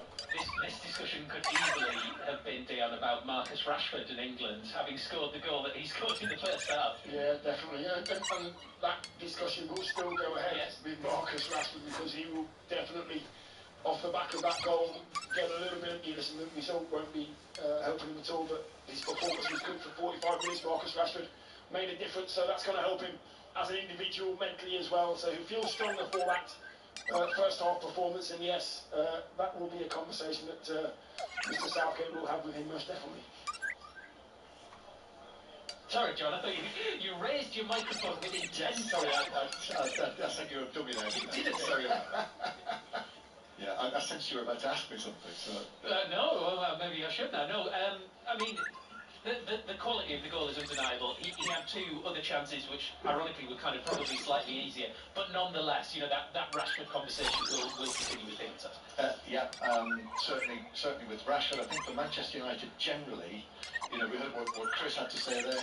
Clearly the Manchester United fans, the thousands of them inside the ground, they want better than this. This is the ultimate goal. They don't want to be coming to Manchester City and having to put in the type of tactical, disciplined performance that they did today, and actually led in the match for nearly an hour of playing time. They want a Manchester United team that is going to go toe-to-toe and play the kind of football that Manchester City do. That is the ultimate end goal. That's why we're seeing everything that we're seeing off the pitch from Manchester United and the things that are being said. I have a feeling that when we hear from Eric Ten Hag, he'll say, as he's said often this season, that there were lots of things that he liked about this performance. And I think where they are, Manchester United, I think that was a pragmatic approach that they took today. It was a disciplined, pragmatic approach, and in the end, they succumbed to the pressure. Well, before the game, Dion was saying what you were both saying. When you were at Anfield earlier this season, everybody was expecting a big score. United dug in. And it wasn't necessarily comfortable, but Liverpool didn't have an easy afternoon either, did they? And the 0-0 was probably fair enough. So that blueprint, I think it was not necessarily praised there, but I think everybody understood why they did it. It had success. But look, even at half-time, and this is a derby, it doesn't feel like the one last season, the 6-3, the one the season before where City got 4, they run rings around them. And the one at this Old Trafford this season, quite a few at Old Trafford over the years, under Guardiola in particular. It doesn't quite feel like that, but again, if you look at the numbers, the shots, the touches in the box, the XG, City got more than 3 in that sense.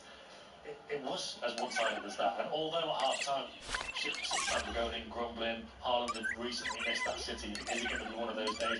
In reality, if you looked at it, you looked at the way City had been playing, the fact that United, they did look dangerous on the break early on, but City kind of got that under control, probably about 20 minutes to go in the first half.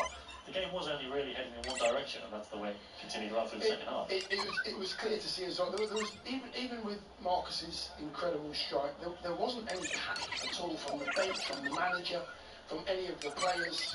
I mean, I've just seen Phil Foden's first goal again in front of me. I mean, you have to watch Match of the Day for Marcus's goal and for Phil Foden's. They are both world class. By 2 English players, I'm delighted to say. I think as well, we've just seen Manchester United, Eric Ten Hag might well make a case for whether Rashford had been fouled by Walker in the you might expect me to say this. I really don't. You're probably right. You might expect Ten Hag to mention it. He got booked after that. Well, he did, but I think again it's a flimsy case. Yeah, and I mean, the PGMOL calls that we're allowed to sit on as well. So we've got to see the threshold that the referees have for those kind of challenges. A little hand in the back, they say not a foul. A little tug like that, a little one, not a lot. But if you keep tugging the shirt, if you keep holding him for a couple of seconds, it will be a foul. A little hand on the shoulder, that doesn't meet their threshold for a foul. Contact is not in of itself a foul, and that's what that was. Just contact. Yeah. It didn't seem like much at all. I mean, again, people might expect me to say that as the City correspondent, but again, when the goal went in not long afterwards from Foden, I thought, will they bring this back? And look at the screen. There's no danger. The former Manchester United striker said the same thing, so... Yeah, unfortunately, Marcus did have 2 or 3 yards on Kyle Walker, and he was going through, and yes, there was a hand on the shoulder, but it was just contact. They were both running side by side, a little bit of contact on Marcus's right shoulder. He knew that Kyle Walker would catch him up just through his pace. He goes down. No free kick for me whatsoever. It was from a City throwing, actually. They did that twice. They did rush a little bit. I actually thought the first half, in terms of creating chances, more... Obviously, the second half, City were probably, about 30 or 40 yards from the United goal. First half, it felt like they were probably about 15, 20. I think they were a bit more threatening in the first half. Obviously, the goals did come in the second. But City, on a couple of occasions, they've rushed it. They tried quick throw-ins down the line. United won it back straight away and countered, and that one with Walker and Rashford came from one of those. Guardiola, as you can imagine, was going mad on the sidelines because you just keep the ball and keep patient. Don't let the emotion of the day get to you. Obviously, if people look back now, they'll say, look, it's the emotions of the derby, I get it. But what you were saying earlier about the timing of Foden's goal, it needed to come then because City were rushing it a little bit. Yeah, but I think they have so many good players that know the game so well. They patiently just found their way back into the game. Bernardo, like you say. Yeah, just talking to his teammates and just assuring them that we're okay. Don't be worried about it. Phil's just scored a worldie. We will score more. Just keep doing what we do. United possibly had to change the way that they approach this game in the second half. When you're 1-0 up at half time and you come out second half, you can approach it in the same way because it's worked. When you go 1-1, then you have to find another way of approaching the game, maybe be a little bit more positive. It didn't happen and City just took control. That Haaland goal, I'll tell you what, we'll come back to that because Pep Guardiola is live on 5 Live with Gary Flintoff. He is indeed. Thank you, Steve, and thank you, Pep. How much did you enjoy that today? It was a good game. We played really good. We started incredible after making a fantastic goal from Rashford. But we make a complete and well-deserved victory. Was there a particular message at half-time to your players? Keep going. Show some more composure, maybe? Yeah, you're right. In the final third, had more balls. We were accelerate. We had time to make a pass. All the action was so in a rush, and I have to be more calm. Have players to do it. And second half, Phil with a fantastic goal because the first 10 minutes second half we failed to find the rhythm. But the goal from Phil after we spoke about that with our people. We played a derby. Our people is unbelievable. So we had the feeling that they would score a goal, the rest will come easier. I remember thinking back a few years, you always used to say about Phil Foden, give him time, he will develop, he will become the player that we want him to be. Did we see the absolute prime version of Phil Foden today? Few games already. So always have been a fantastic player, still have to mature. For example, after the goal, the chance he missed in the first half, when I make a save, he became more nervous and more anxious. His decisions was not good, and that is normal, it's part of the age.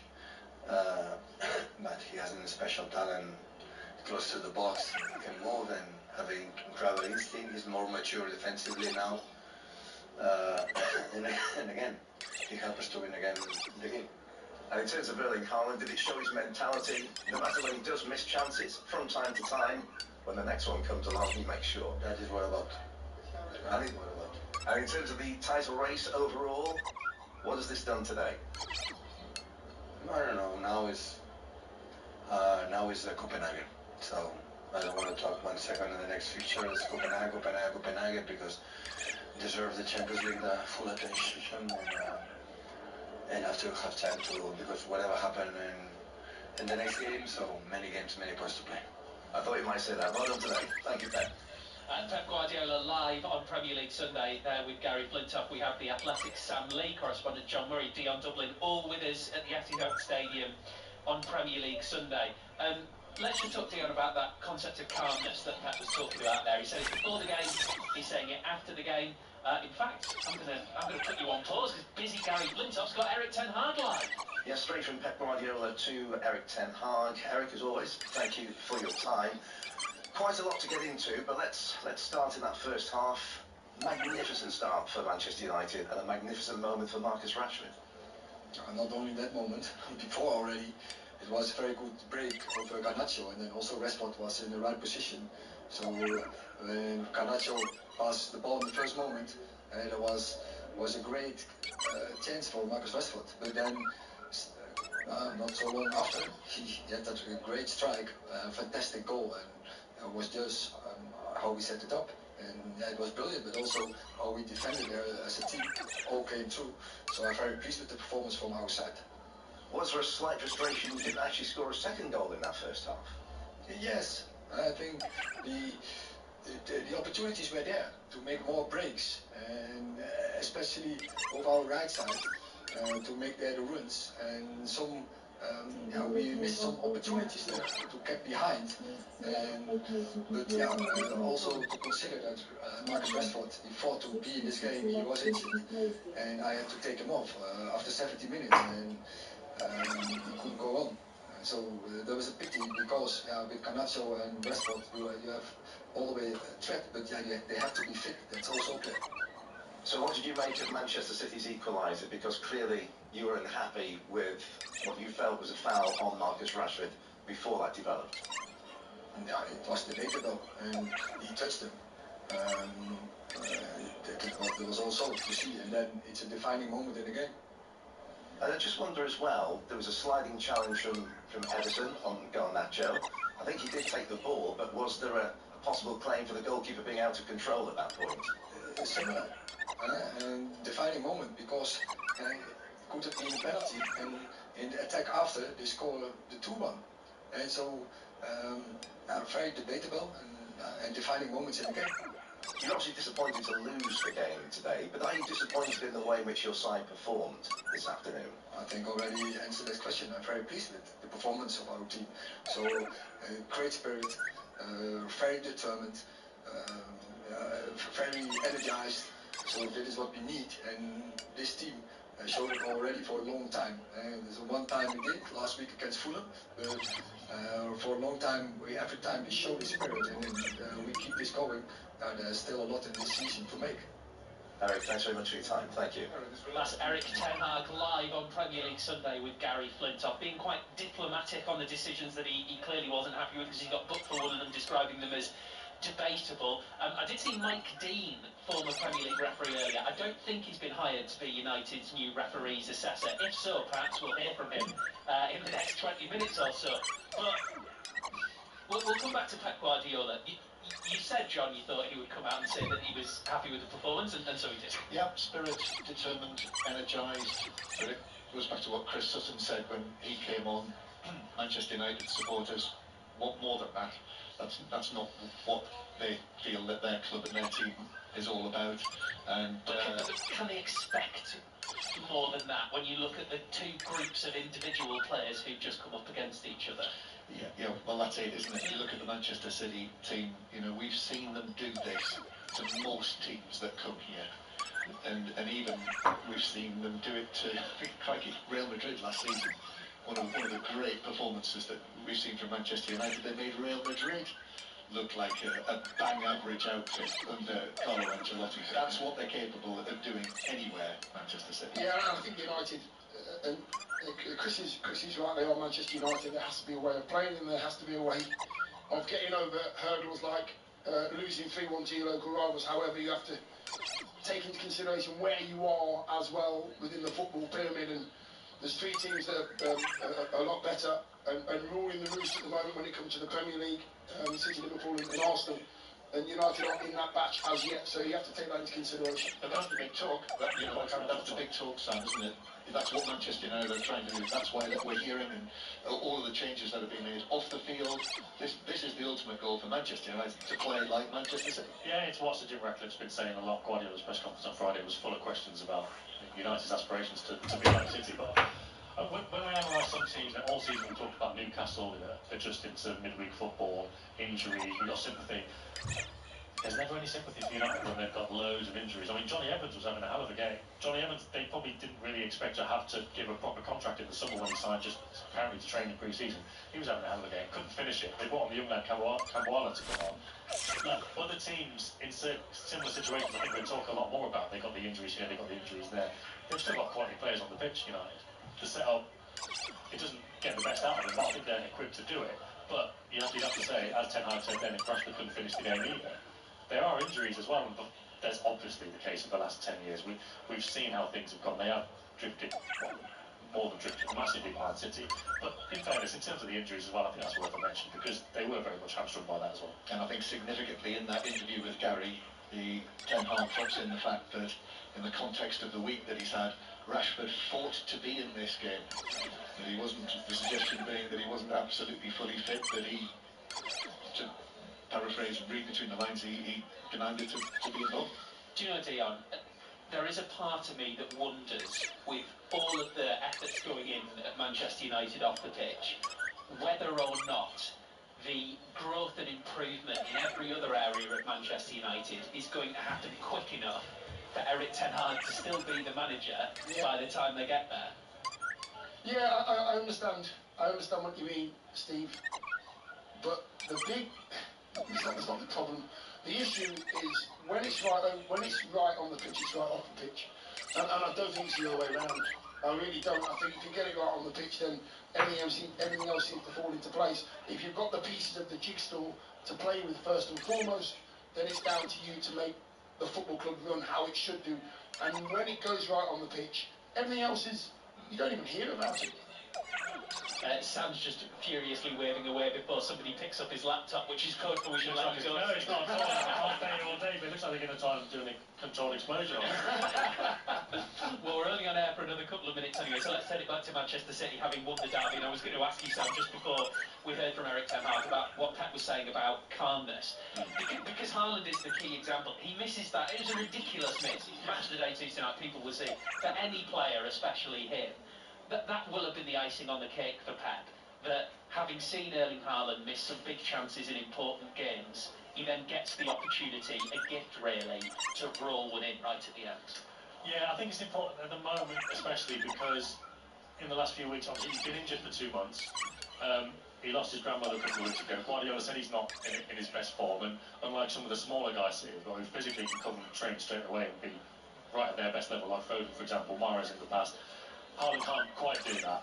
But last season, he scored 52 goals, but he did miss a few as well. But he was almost smiling and laughing about it. All his teammates say, look, Guardiola always said, if he missed one, it doesn't matter. He'll be like, next one. But in the last few weeks, he wasn't like that. Before the Copenhagen game that me and John were at, we talked about the body language and all that kind of stuff. Guardiola had said that Haaland wasn't quite right. He was complaining, and that's unlike him. So this recent spell of missing chances, but also how he reacts to those chances, is a bit unlike him. So yeah, like you say, to react properly, to play his part in the second half, and just to get that opportunity at the end to put it in, that is good. But again, going back to that little bit of sharpness, Anfield next weekend, you can't really afford to miss the first one. Go get your laptop, Sam. Thanks very much, lads. We can't afford to replace it. Sam Lee, the Athletics Manchester City correspondent. John Dion, thank you both very much. Thank you. Correspondent John Murray, Dion Dublin here at the Etihad, where Manchester City beat Manchester United by 3-1 elsewhere. And you might want to know a lot of this for 606, which is on the way. 08085 909 693 on Premier League Sunday. Burnley now without a win in 10 matches in all competitions after losing 2-0 to Bournemouth. Celtic missed the chance to overtake Rangers and go top of the Scottish Premiership, losing 2-0 at Hearts. In the WSL, Arsenal 3 points off leaders Manchester City in third after a 1-0 win over Tottenham at the Emirates. That was the second highest attended match in WSL history. 60,050 fans attended that, which is a brilliant number.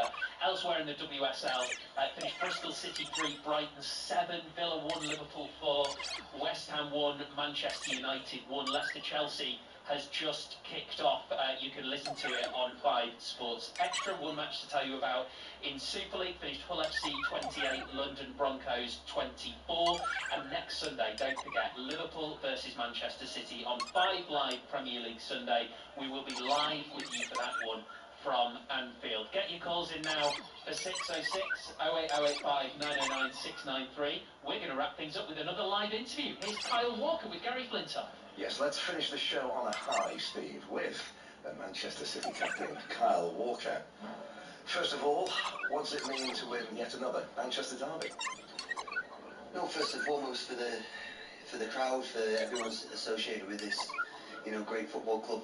It's always good to have the bragging rights over your rivals, but I think more importantly it's the 3 points to keep the gap close as possible with Liverpool, and to set the momentum up for this week, which is a massive week, to be in the last stages of the Champions League and then go to Anfield hopefully on a high. In terms of that first half today, you got so much possession, you created chance after chance, but you went in 1-0 down at the break. What was the message from the manager at that point? What can the manager say when you have so many corners, so much possession, so many shots, and I think Rashid's hit a goal that I know he can hit. I know he can hit. I've seen him over the number of years, and that we call it hammer foot at England. He can just pull it back from anywhere, and he's come off the crossbar, and I don't think Eddie's had no chance. But I think it was the same, midweek at Luton when we're going in 2-1, but it's a wonder goal again. So what do you do? Sometimes you have to take your hats off to these goals and go in and regroup. I wish it didn't go in, of course I did, because I think that we had the momentum, we had the pressure to really dominate this game. But I think that shows the spirit, the character, the desire, and the hunger to keep going. And I think the manager said it to us, obviously, as a group of players, but for this group of players to do it, especially over the number of years since I've been here, year after year, to compete at the highest level, it shows, just what great professionals we all are, and try and be, for this great club. Give me an appreciation of Phil Foden. 2 great goals, but 2 very different goals. Yeah, well, we know his left foot. When he comes in inside from the right hand side, and he's got the whole goal to aim at. He can pick any corner, and I think he's caught it very cleanly, the first one. I think the second one's probably something that you don't normally see, him coming from the left hand side and finding the bottom corner nicely. But I think that's just how he's improved as a player, took on the roles and responsibilities. I think, as I just said there, from Leroy to Raz to Mahrez to Bernardo, sometimes playing right, he's had to be patient, and it's full credit to him, his attitude, and desire to wanting to come in and work. He's still like a 19-year-old, but as I say, he's got a lot of pressure on his shoulders now, because Kevin's been out for a number of months, and Erling's been out for a couple of weeks here and there, and I think him and Julian have really took on the burden of the goals, and he's reaping the rewards now, and hopefully not just for Manchester City but for England as well come the summer, that he can take this fine form into the Euros. And can I just ask, overall, from a personal point of view and from a team point of view, how much are you relishing this run-in? It's what you do, isn't it? Even when you're behind, you chase and you chase down. No, like I've just said there, A lot of teams, or I heard someone say that Dwight York went into Ferguson after he won the treble and said, like, I'm done. To then do that after what we did last season, to continue and want to continue and want to win the three, I think that just shows what this group of players is all about. I've said it numerous of times, probably until you leave this club or until you stop playing football, which is nearer to the end for me than some of them in there, that you're really going to appreciate what this, you know, great team has achieved over the last number of years. But to keep doing it and doing it, it's full credit not just to us, it's to everyone that's associated with the club. That's from, you know, the physios to the kit men to the press officers to the management staff, because we're all in it together and we all keep pushing each other on every day. Well done. Thank you, Carl. Thanks for joining us on 5 Live Sport. A great answer to end an excellent interview there. So we've had the winning captain and both coaches live with Gary Flintoff on 5 Live's Premier League Sunday, all within 30 minutes of the full-time whistle. How about that? Elsewhere in sport today, Accrington Stanley have sacked long-time manager John Coleman after 9.5 years in charge. And 10 gold medals up for grabs in the final session of the World Indoor Athletics Championships. Great Britain's Gemma Reekie, Georgia Bell in the 800 and 1500 finals respectively. It's on BBC Two from 6:30. Keep across the action in Gordon. Smart show on 5 Live from 8 o'clock. Don't forget you can join in 10 p.m. on Mondays and Thursdays, 10:30 p.m. on Tuesdays and Wednesdays. His late show is well worth a listen on 5 Live, as is 606. Get your calls in right now. 08085 909 693. Robbie and Chris with you on 5 Live after the news with Carl Hartley. Listen on BBC Sounds. This is BBC Radio 5 Live. Thanks, Steve. The Chancellor says he's looking to set out a path in Wednesday's budget to bring down taxes, but Labour says any plans the Tories set out won't take away from the fact that the country is in the worst shape it's ever been in. The Shadow Education Secretary, Bridget Phillipson, has been speaking to Sky News. No matter what the Chancellor says on Wednesday by way of individual measures, nothing can take away from the fact that after 14 years, our country is in worse shape than it has ever been. People are facing enormous pressure on living standards when they go and do their shopping. They can't afford what they used to be able to buy. Their wages aren't going up. And that is about the last 14 years. An Israeli official says Israel is not sending a delegation to today's ceasefire talks in the Egyptian capital, Cairo. They say it's because Hamas hasn't provided a full list of the surviving hostages in Gaza. A 7-year-old girl has died after a small boat carrying migrants capsized in France. The vessel was in a canal travelling towards the coast to cross the channel. Police have arrested several people involved, as Nick Johnson explains. It has several people in custody over the incident, with investigators looking at possible charges, including manslaughter, people smuggling, and forming a criminal gang. And they reiterate as well that they think that boat that was involved in this incident had capsized, and that there were a number of other people, up to around 17 on the boat, including other small children. French officials in Haiti say armed gangs who control much of the capital have helped a significant number of inmates escape from the main prison. Police unions have appealed for the police and military to send reinforcements. And 2 women have been arrested after porridge and jam were poured over a bust of Queen Victoria at a museum in Glasgow. The plinth holding the piece at the Calvin Grove Art Gallery was also defaced with spray paint. BBC 5 Live, the voice of the UK. On Wednesday, Chancellor Jeremy Hunt will announce his plans for this year's budget. Find out how it will affect you, your family and your money in what will be a crucial year for the government. Will there be changes to child benefit? How will it affect your taxes? And how is the UK economy really doing? We'll be reading every line to make sure we bring you all the information you need to know. The budget on BBC Radio 5 Live. Right through the day, we'll be explaining exactly what this budget means for you. This Wednesday on BBC Radio 5 Live. Are you ready to have your say in the UK's biggest football debate? Your teams, your views. Get ready. This is 606 with Chris Sutton and Robbie Savage on 5 Live. Good evening and welcome to 606, the nation's #1 football forum.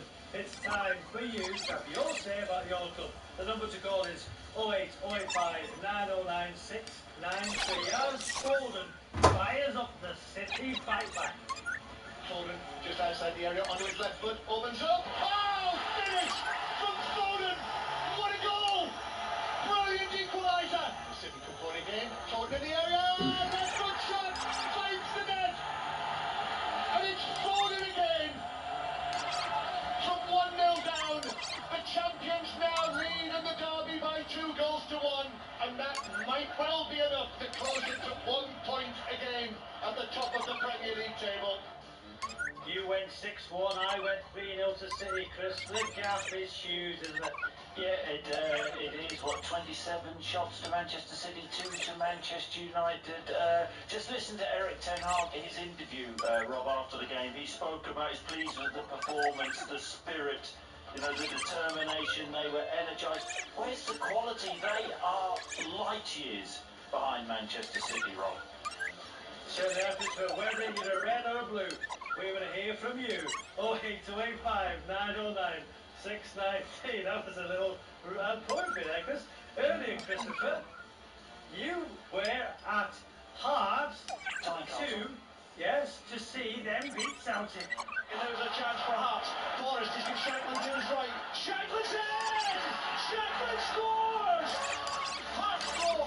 Forrest swept in Shankland, and Lauren Shankland did the race.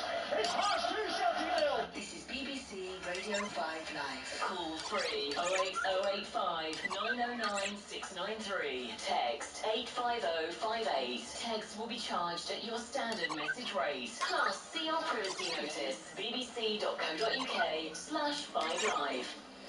You were there, Christopher. What's your excuse? Well, Hearts won. I can't remember the last weekend that Rangers and Celtic both lost games. I want to hear from Rangers fans and Celtic fans. We've got a title race south of the border, but also north of the border. Here's the thing, Rob. After the game, Brendan Rodgers really critical about the VAR official, not the referee, the VAR official, John Beaton. Celtic fans want to hear from you. Was Brendan right to criticise John Beaton? I mean, were Celtic good enough on the day? The players said not. Let us know about those. Certainly not. I mean, I don't know what, Rob. Honestly, and you comment out in games, well, I don't know what the handball rule is anymore. I really don't, Rob. I am. So if I don't know, do referees know? I don't think they do. I think they guess. I thought the sending off, Chris, was slightly harsh. I understand foot was high, but I thought it was a little bit harsh. Totally agree with it, but to the letter of the law in this day and age, I think we both understand. But I'm the same as you, as accidental. Can't we just say sometimes, you know, that certain situations are an accident? It was then. Back when we played, there wouldn't have been a red card. No. Well, we're not playing now, Chris. 08085 909 693. Elsewhere, Bournemouth beat Burnley in the WSL, another sellout crowd at the Emirates. So Arsenal beat Spurs 1-0. There were also wins for Liverpool, Brighton and Manchester United. Come on then, Christopher, who else do you hear from? I want to hear from Burnley fans, and I really do, Rob. I don't know where I stand on Vincent Kompany. Where do Burnley fans stand on Vincent Kompany? That was your 20th defeat of the season. You are going down. You've got your sort of long-term plan, bringing in development players, but have we gone pretty light on Vincent Kompany, do you think? Do you think Burnley and Sheffield United, I remember you hammering Norwich City, Rob, on a couple of occasions when they came up, but these two teams, the Blades and Burnley, I mean, they're hopeless, aren't they? Burnley and Sheffield United fans. What do you think? Serious point, Rob. Well, if you look at Luton are having a go, aren't they? Would you watch Burnley in your back garden, or would you close the curtains? Oh, we know the answer to that, Rob. Which is? Which they wouldn't fit in my back garden.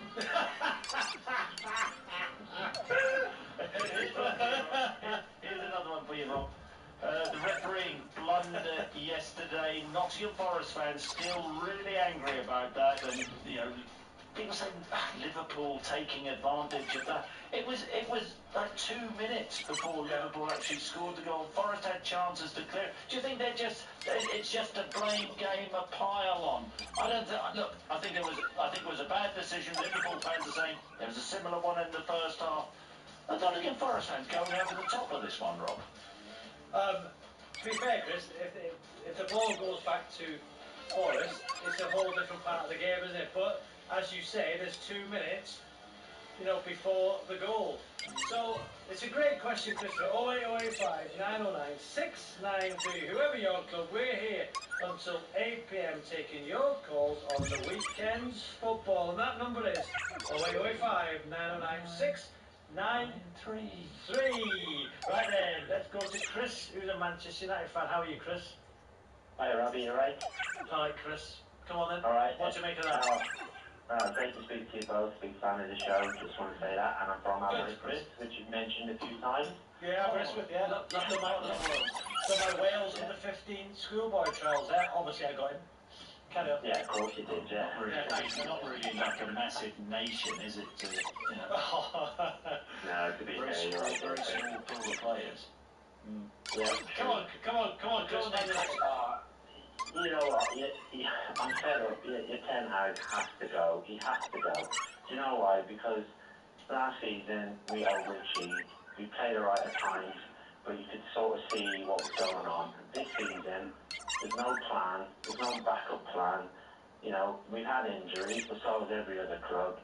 Today, when you go 2-1 down, and you still sit back and defend, I'd rather lose 5-1 and go for it.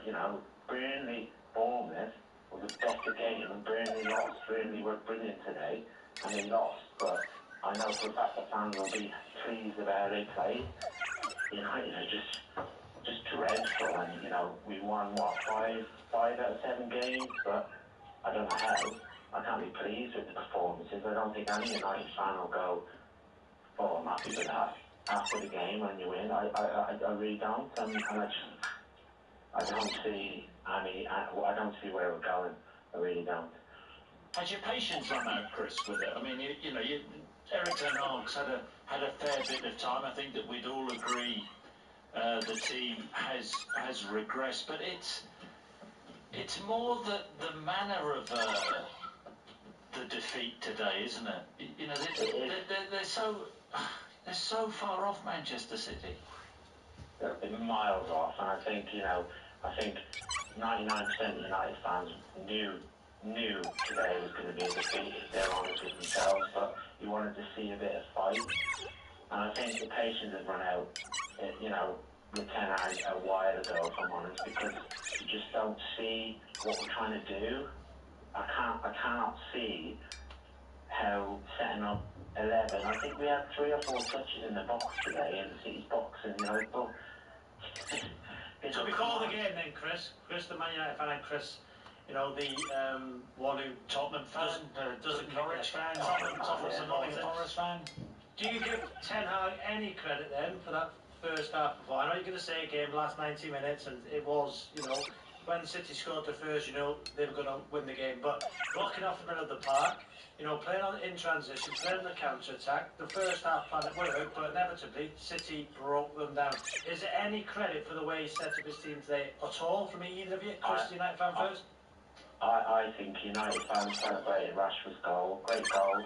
I think, hand on heart, we knew we were not going to win that game, the way we were set up, and, I think if you look at, Garnaccio's stats, he touched the ball 5-6 times. I know he's young, he is young, he's going to be a great player, don't get me wrong, but it was awful. It was awful. Chris, can I say quickly to Chris, the point is, Chris, is when you got out of bed this morning, I don't know what time you got up, you'd have woken up knowing that your team's going to lose. Did you sleep by the door, Chris? Because we had a call last night, so you should sleep by the door. I do sleep by the door, actually. And yes, to be honest with you, Chris, I had a lie-in today because the wife went to work this morning, but don't tell her. But I was excited about the game because I'm always excited about United playing. I love watching United play, but not this season. I still watch every week. I dread it, but I watch. And the wife just said to me now, I don't know why you bother. And I'm sad that she's right, to be fair. She was talking about the game today. Well, I hope so, yeah. Chris, No, thank you. Yeah, thanks, Chris. Yeah, pleasure, Chris. Any credit at all to Ten Hag, or was it just inevitable they were going to get beat? It was inevitable. It's easy. I mean, you know, on a serious point, Rob. So I went 6-1. They're in different stratospheres, Rob. They just are. Look, I know it's Manchester City, right? And Manchester City are you know, the best team out there. But Liverpool, if you're a Manchester United fan, you're looking at Liverpool, they're pushing them. Arsenal are pushing them. How far off Liverpool and Arsenal are Manchester United? Let me ask this one then, Chris. So Manchester United, are we taking them for what they were, not what they are now? So Man United are a top 8 team as we speak, right? So Man United in the past, it's Man United. But I think now we have to take from Manchester United for where they are now. They've had injuries like a lot of other clubs. Yeah. You know, so Man City would do that to most teams in Manchester United's position with injuries. And we can't take Man United anymore for where they were.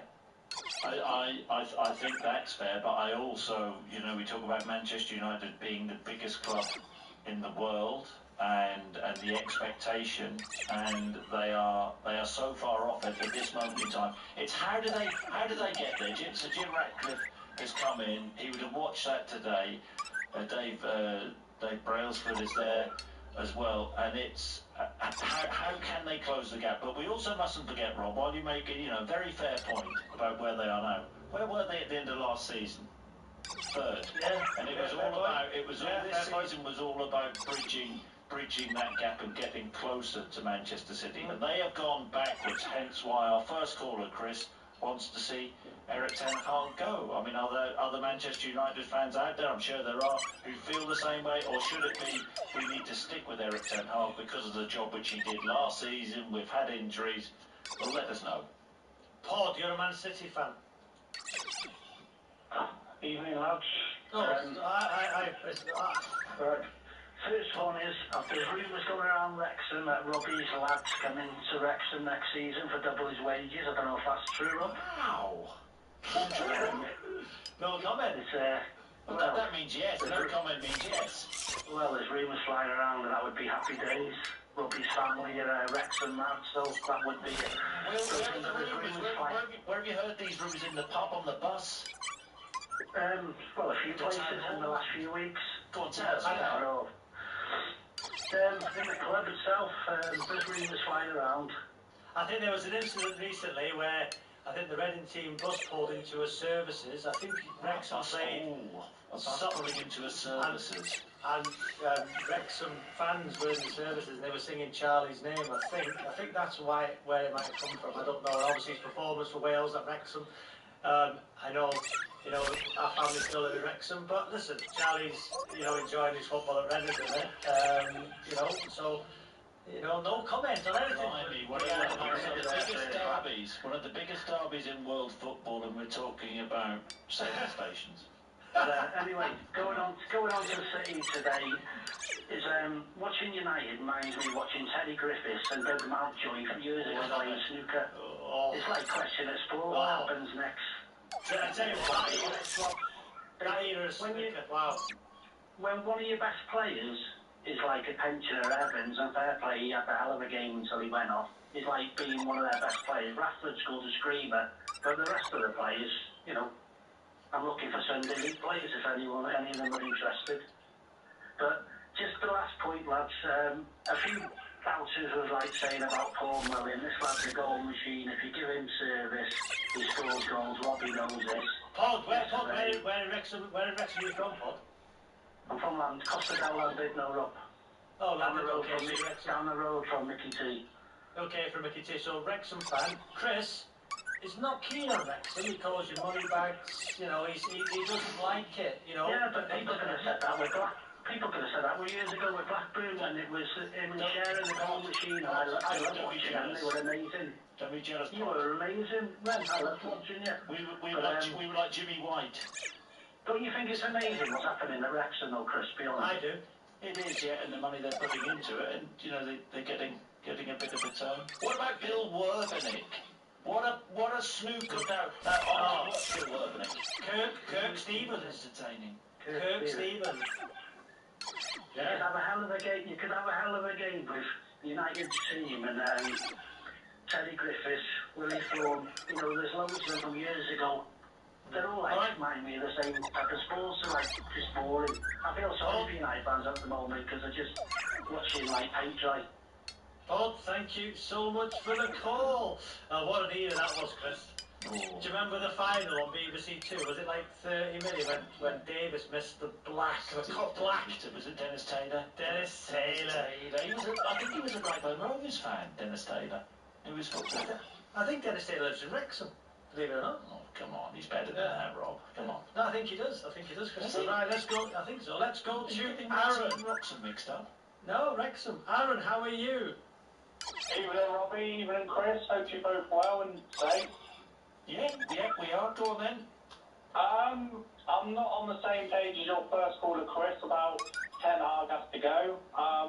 We can't go down this sack manager, bring one in, sack manager, bring one in. We've just got to give them time. But my main point is about leaders. Johnny Evans, 35 years old, he played out with skin for 70 minutes. And then, unfortunately, he had to go off injured or they took him off. And they brought a young 19-year-old on who hasn't played many games, and that is where it went wrong. Unfortunately, we don't have the leaders. Johnny Evans was a leader today at the back with Varane. Solid, and then, unfortunately, he comes off. And Bruno's meant to be the captain, but unfortunately, for 20 minutes, it fell apart. So I didn't know what your opinions are on Johnny Evans as a leader. Would you have him a bit more often playing, or would you go back to the tried and trusted? Rob, you're the sort of Manchester United expert. Well, I'm not an expert at Manchester United. What I will say is that, you know, I think Manchester United with Johnny Evans, he did do well for 65, 70 minutes, but if United got any aspirations of challenging for league titles, I don't think the answer is Johnny Evans. I think that's one area of the pitch that they'll look at next season. You know, a centre half. I know Martinez is out. You know, Varane played alongside him today. Maguire's out. You know, and if you look at that change when it did happen, Chris, I think after, you know, when Cam Wilder come on, another change to the back four. You know, after that, I think United had 15% possession, and it did unsettle them. But the goal was coming anyway. But I think Johnny Evans has been a wonderful player, but I don't think having Johnny Evans at the heart of your defence now, if you're going to try and win a Premier League, is the answer. Is that fair? Yeah, like you say, Johnny Evans is a leader. He's steady at the back, but his age doesn't help when, like you say, you've got Martinez injured. Lindelof has to play left back because Shaw's injured. Maguire is injured again. Wan-Bissaka is not really injured again, so we're at so much makeshift. Chris, Rashford's been getting criticised for being called lazy, doesn't bother, his attitude. Did you see a change today, or was it because it was the Manchester derby and he just got after it? Did I see a dramatic change? Not really. I thought that was I thought that was interesting. Rob, did you see that he came out defending himself? Yeah. Did you think it was for the goal? Think it was a foul? Or will Rashford feature in the simulation again? For City's goal. For City's goal? No, I didn't think it was a foul. No. So do you think that a bit lightly? So you can answer the question from Aaron or not? And the question was, did he redeem himself? No. He didn't redeem it. He scored a good goal, but I think he can still offer more. I mean, do you think he's cracked out, Rob? Do you?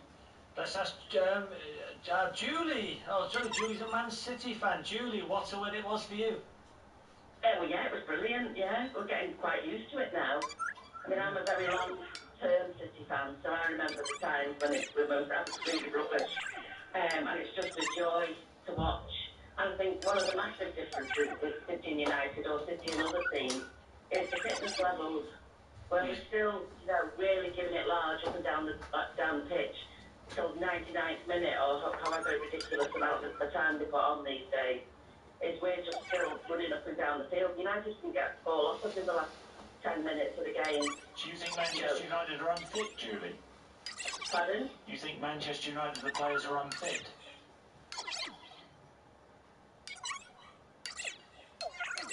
Julie? Hello? Oh, Julie's line must have just... Are you there, Julie? Still there, Julie? No, sorry, I went under the bridge. Which bridge did you go under? It's called the Stockport Viaduct. Oh, Rob, do you know that, the Stockport? Oh, yes, it's in Stockport. Strangely enough, Stockport Viaduct is in Stockport. And also, I'd just like to wish all the United fans a safe journey back to London. Oh, Julie, it's Devon. You got mixed up with Devon. What was Johnny Evans doing? He played in the 2011 where we beat United 6-1. I mean, I'm not saying that it's 36 and you can't play at 36, of course you can. But you can play at 36 if you're Messi or Ronaldo, not your average dog in the sea, like Johnny Evans is. He's been a good pro, Julie, hasn't he? Yeah, you know, Johnny but Evans. everybody has to say, don't they? I mean, to be still playing when we beat you 6-1 and now 4-1, 6-3, you know, and he's still there, you know, I'd be a bit embarrassed myself. I don't think that's, you know, that's not Johnny Evans. What about Manchester City then this season? Are you worried about the challenge from Liverpool? Do you think you'll catch Liverpool? Do you think Arsenal will reel you in? Do you think you'll finish third? I don't know where we'll finish, obviously, because I can't see into the future. The only thing I can say is to be the best, you've got to beat the best, and we are the best. We are the champions of the world. Certainly are, Julie. 08285 909 693. We had a question last week, first to me on 606. Is Phil Foden, you know, better or level with Paul Gascoigne? Do you remember last week? His performance today was sensational. What a player. Yeah, I think eventually he will be. I think he will be. He'll overtake Gaza. And that's, I just think... What about, so what about in a few years' time, you look at the way Jude Bellingham is developing? How would you... Just England, Chris. You remember when England had Scholes, Gerrard, Lampard, and Scholes, he was pushed out on that left-hand side. Foden, Bellingham, Rice, you know, England midfield players. What a midfield that is. Europe will be quite... Where would you play Foden? Where would you play Foden? Oh... The thing is do we sort of overcomplicate this? Because he can play so many positions so well. Does Foden start for you in England, sir? He has to somewhere. Where? You'd have Saka off the right, wouldn't you? Yeah. You'd have Kane. Well, you'd have Saka, you'd have Kane, you'd have Bellingham, you could play Foden alongside Bellingham, so the two number 8s could play him off the left. Maybe off the left. So like a Scholes, yeah? You can't leave him out. So this is why you didn't last very long as a manager, because you just because I didn't have Phil Foden. No, because you're getting your best players on the pitch in a formation, which I get, but surely you don't play Phil Foden where he's run the show today. I would worry more about you being director of football and 8 managers walking away from you in the last 18 months. Why they 08085 909. They don't like you and they don't rate you. It's nice. Time for the news on 5 Live with Carl Hartman. Listen on BBC Sounds. This is BBC Radio 5 Live. Thanks, Robbie. Labour says no matter what the government does in Wednesday's budget, working people will still be worse off, and that's down to 14 years of Tory failures. Earlier, the Chancellor Jeremy Hunt said he wants to move towards lower taxes, but it will only be done in a responsible way. Israel haven't turned up for new ceasefire talks. Mediators and Hamas are in the Egyptian capital Cairo for the negotiations. An Israeli official says it's because Hamas has failed to provide a full list of the surviving hostages in Gaza. A 7-year-old girl has died after a small boat carrying migrants capsized as it headed to the UK. 16 people were on board, including her parents and 3 siblings. A man has been arrested after a woman had died and another woman suffered life-threatening injuries in Worcester.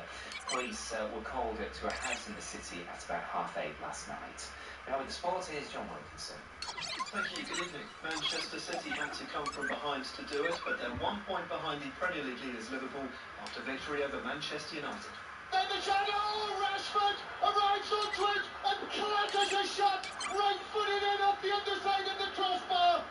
Foden, just outside the area, onto his left foot, opens up. Oh, finish from Foden! What a goal! Brilliant equaliser! Foden in the area, left foot shot, finds the net. Rodri through, Haaland to finish it, puts it away, and Erling Haaland says that will do for this Manchester derby.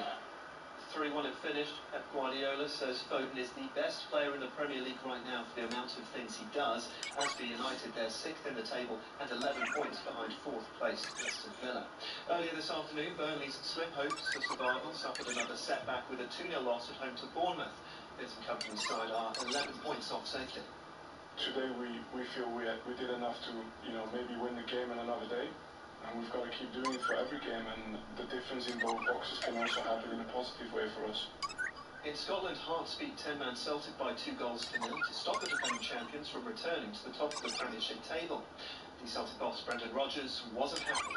I think the overall game is influenced by the officials, and I'm not one. You look at my interviews, I never come and speak about officials, because I understand that they make mistakes and whatever else, so we're all human, but it felt really, really poor officiating today. Rangers stay 2 points clear at the top. In the Women's Super League, Alessia Russo scored the only goal as Arsenal beat Tottenham in front of a sellout 60,000-strong crowd at the Emirates Stadium. There were also wins for Liverpool and Brighton, whilst West Ham and Manchester United drew. To athletics, and the Great British team qualified for the women's 4x400 metres final at the World Indoor Championships in style. And that's quick! 3:26.42. Excellent performance from the British team. And that will set them up very, very well indeed. Excellent performance. That national record has got.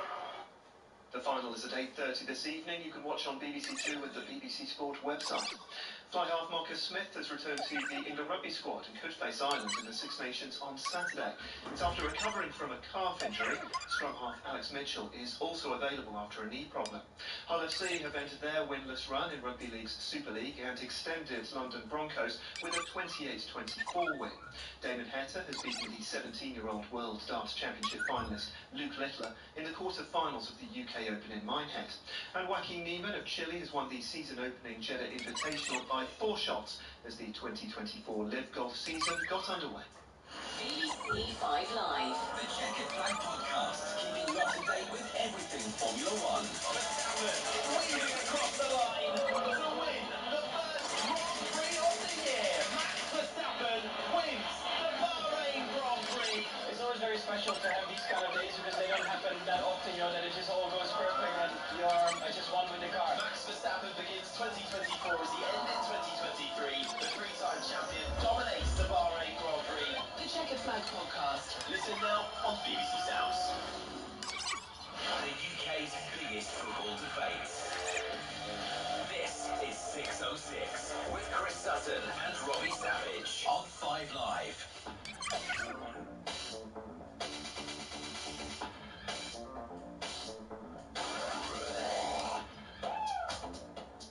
Welcome back to 606 0805 909 693. We'll be hearing from Eric Ten Hag and Pep Guardiola later in the show. Rob, I've had a text. Yes, I had a text. So it's a friend of mine who I know, and he's questioned by Dennis Taylor shout that he's a Blackburn fan. He says, I'm just listening to you whilst walking the streets of Halifax. Be careful. Dennis Taylor is an avid, lifelong Manchester United fan. Regards, Pete Emmett, who's a lifelong Celtic fan. P.S. Keep up the good work. I mean, Dennis called in. Are you a Black? I'm sure he was a Blackburn Rovers fan back in the day. Has he done what we do, Rob? We keep changing teams. I didn't know you had 2 teams. I didn't know you were a Liverpool fan last night. You admitted to that. That's what I was You're a Manchester United fan, and now you're a Reading fan. A Macclesfield fan, Wrexham fan. Yeah, there you go. 08285 909 693. Christopher, let's go to Reef, who's a Man City fan. How are you, Reef? Oh yeah, I'm good, thanks. Good. Go on, what about the game? I think it was really good. I thought United were quite slow, and I think their goal, I don't think really deserved the goal. I think we were just all over them for the whole game, and if I was a United fan, I wouldn't be too happy. Is it getting a bit boring for Manchester City fans in these derby games, Reef? You're so far ahead of them. No, definitely not. It's just a great time to be a City fan. I just love every moment of it. And what did you make of Phil Foden's performance today? Do you think he's... Where would you rank him in this Manchester City team? You know, if you had a best player, would he be at the top of the pile? Would it be Haaland? Would it be De Bruyne? Yeah, I think he's definitely up there with Haaland and De Bruyne. I just think he's an amazing player. You know, he's coming on a lot. Obviously, great goal today, and obviously got the other one as well, and man of the match. So yeah, great player. And what about Manchester City this season? Who are you worried about, Reef? Which team? I'm not. I think Liverpool will slip up at some point, but I'm just worried they might run away with it, possibly. Because you've got Jurgen Klopp, this being his last season, and I mean they're finding a way to win games, aren't they? I mean, their squad is pretty depleted. Well, I know they won in like 90 plus 7th minute yesterday, so only just got it yesterday, but. Okay, Reef, thank you so much for the call. 08085 909 693. Rashid, Manchester United fan. Hello, Robbie. Hello, Chris. I spoke to you long time, I think, during the last World Cup. Talking about Wales' chances. Remember? Now, disrespectful Chris was being towards the Welsh Nelson. Yeah, he was. I would never do that, Rashid. I remember you got so you're a big Manchester United fan. Yeah, well, I predicted, I couldn't get on last night, but I predicted 3-1. So I got that one spot on. I knew United would get a goal from somewhere. Do you know what, Rashid? I'm going to get you to do the BBC predictions because I get them wrong every week. And if you're nailing down scores like this, then you deserve to do them ahead of me. Yeah, I do. I do see your predictions every week. Yes, I do see some. Yeah, you're right. Yeah. I went for 6-1. Manchester 6-1. City. I know. I heard. I even gave the goal score as well. Predicted the goal scorers as well, saying. Every goal To scorer. be honest with you, I thought Haaland, after his the game against Luton, he might get a hat trick against United. I thought. I'm like that other fan, you know, that other first-class Sky fan he had, who wakes up in the morning and always expecting Manchester United to lose this one today. To be honest, yeah. So is it how long, Rashid? How long before, honestly, so Jim Ratcliffe has taken over the footballing side of the club? How long do you honestly think? Oh well, I'm with you on it. I mean, the light years are, I think, at least 4 or 5 years. I mean, that's what I was thinking last season. Behind, that is. In terms of, they're never ever going to play like in that Man City way. It's not part of like Manchester United's DNA, the way they used to play or should play when under Sir Alex Ferguson, especially use of wingers, which I'm not seeing much of that at the moment, or I haven't seen for a while. They tend to go a lot down the middle of the park a lot as well. If you look at the areas they seem to favour when they start their attacks. I mean, they used that tactic today, weren't they? With Onana getting the ball out to Fernandes down the middle. So that's just an example, really, of the way that. So, I mean, they caught Man City off guard. I thought, when Rashford did score. But then, the worst thing you could do against a team like that, against any team, is like, when you poke a bear or whatever the saying is, they're going to wake up and hit you. And that's exactly what Man City did. And also, I mean, the only thing they've got realistically they can play for is the FA Cup. And of course, who have they got in that draw? Liverpool at home. So, the way Liverpool are playing at the moment, never mind Manchester City, I mean, can you see Manchester United getting past that Liverpool team? I don't think so at the moment. Liverpool under 18s. Late goals at Liverpool. I think Liverpool are going to win the league, by the way. 52nd, Arsenal third. That's my prediction on there. Where will Man United finish, Rashid? Oh God, there's 6 at the moment. Yeah, 6. 6 at best. 6 Alberts for Manchester United. Well, Rashid, thank I'm you. going to predict that as well. Now you've predicted it, Rashid. Thank you for the call, Rashid. Right then, Chris, you were at Tynecastle to see Celtic with the chance to go back to the top of the league. Lose 2-0. Niall, Celtic fan, how are you? Yeah, hello. Hello, how are you, Niall? Hello, I'm alright. Did you go to the game, or did you watch it on the telly? I watched it on the telly. I was working last night and tonight, so I had things on. I agree with Chris. I'm just a first-time caller. Good to speak to you. Chris, legend of Celtic. But I agree with Chris on the handball ruling.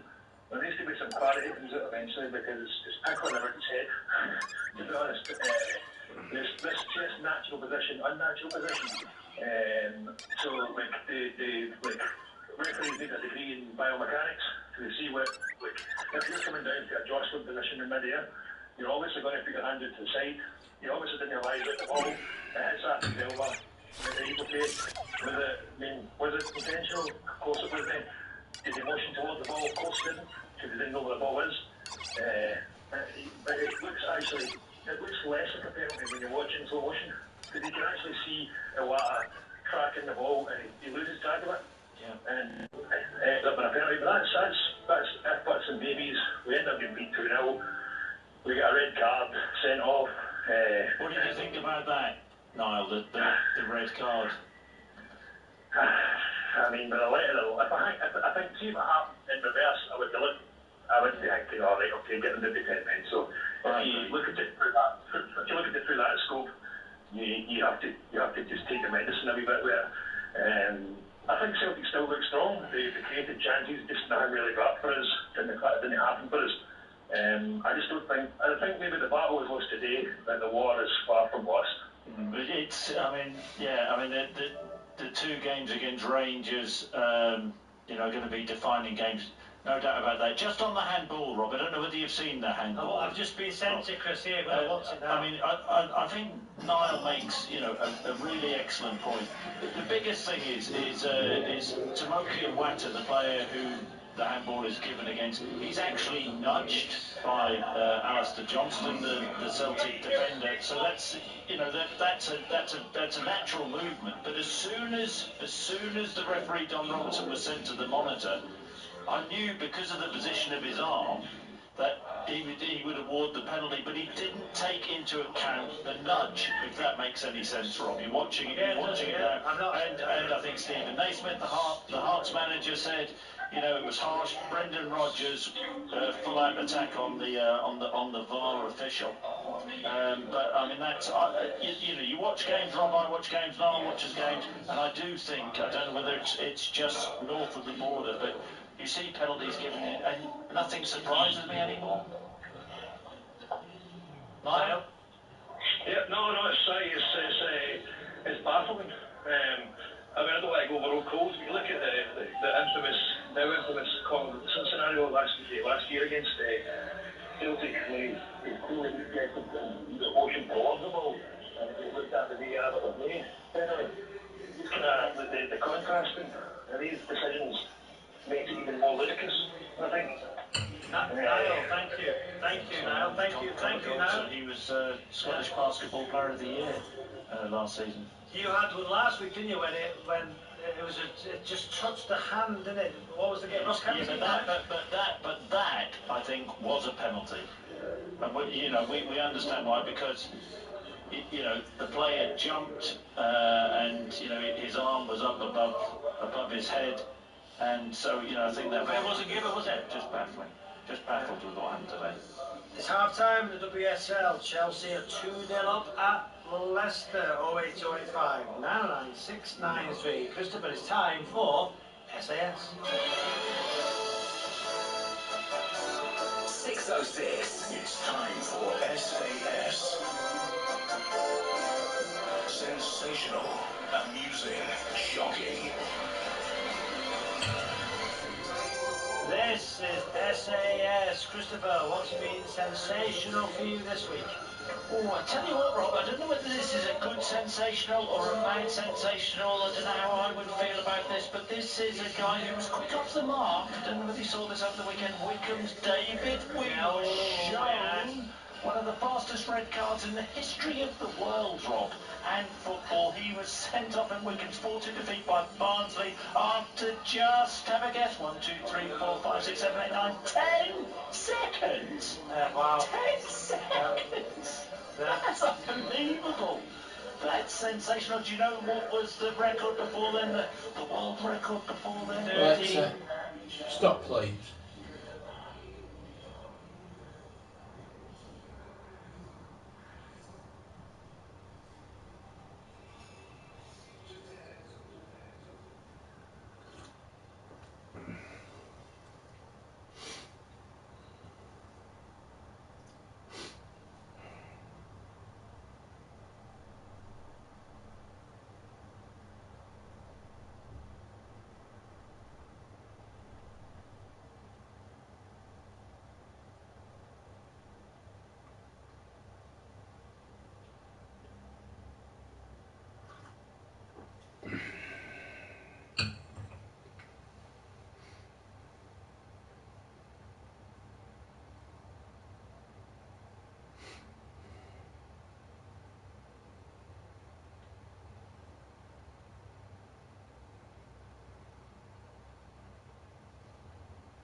radio, please.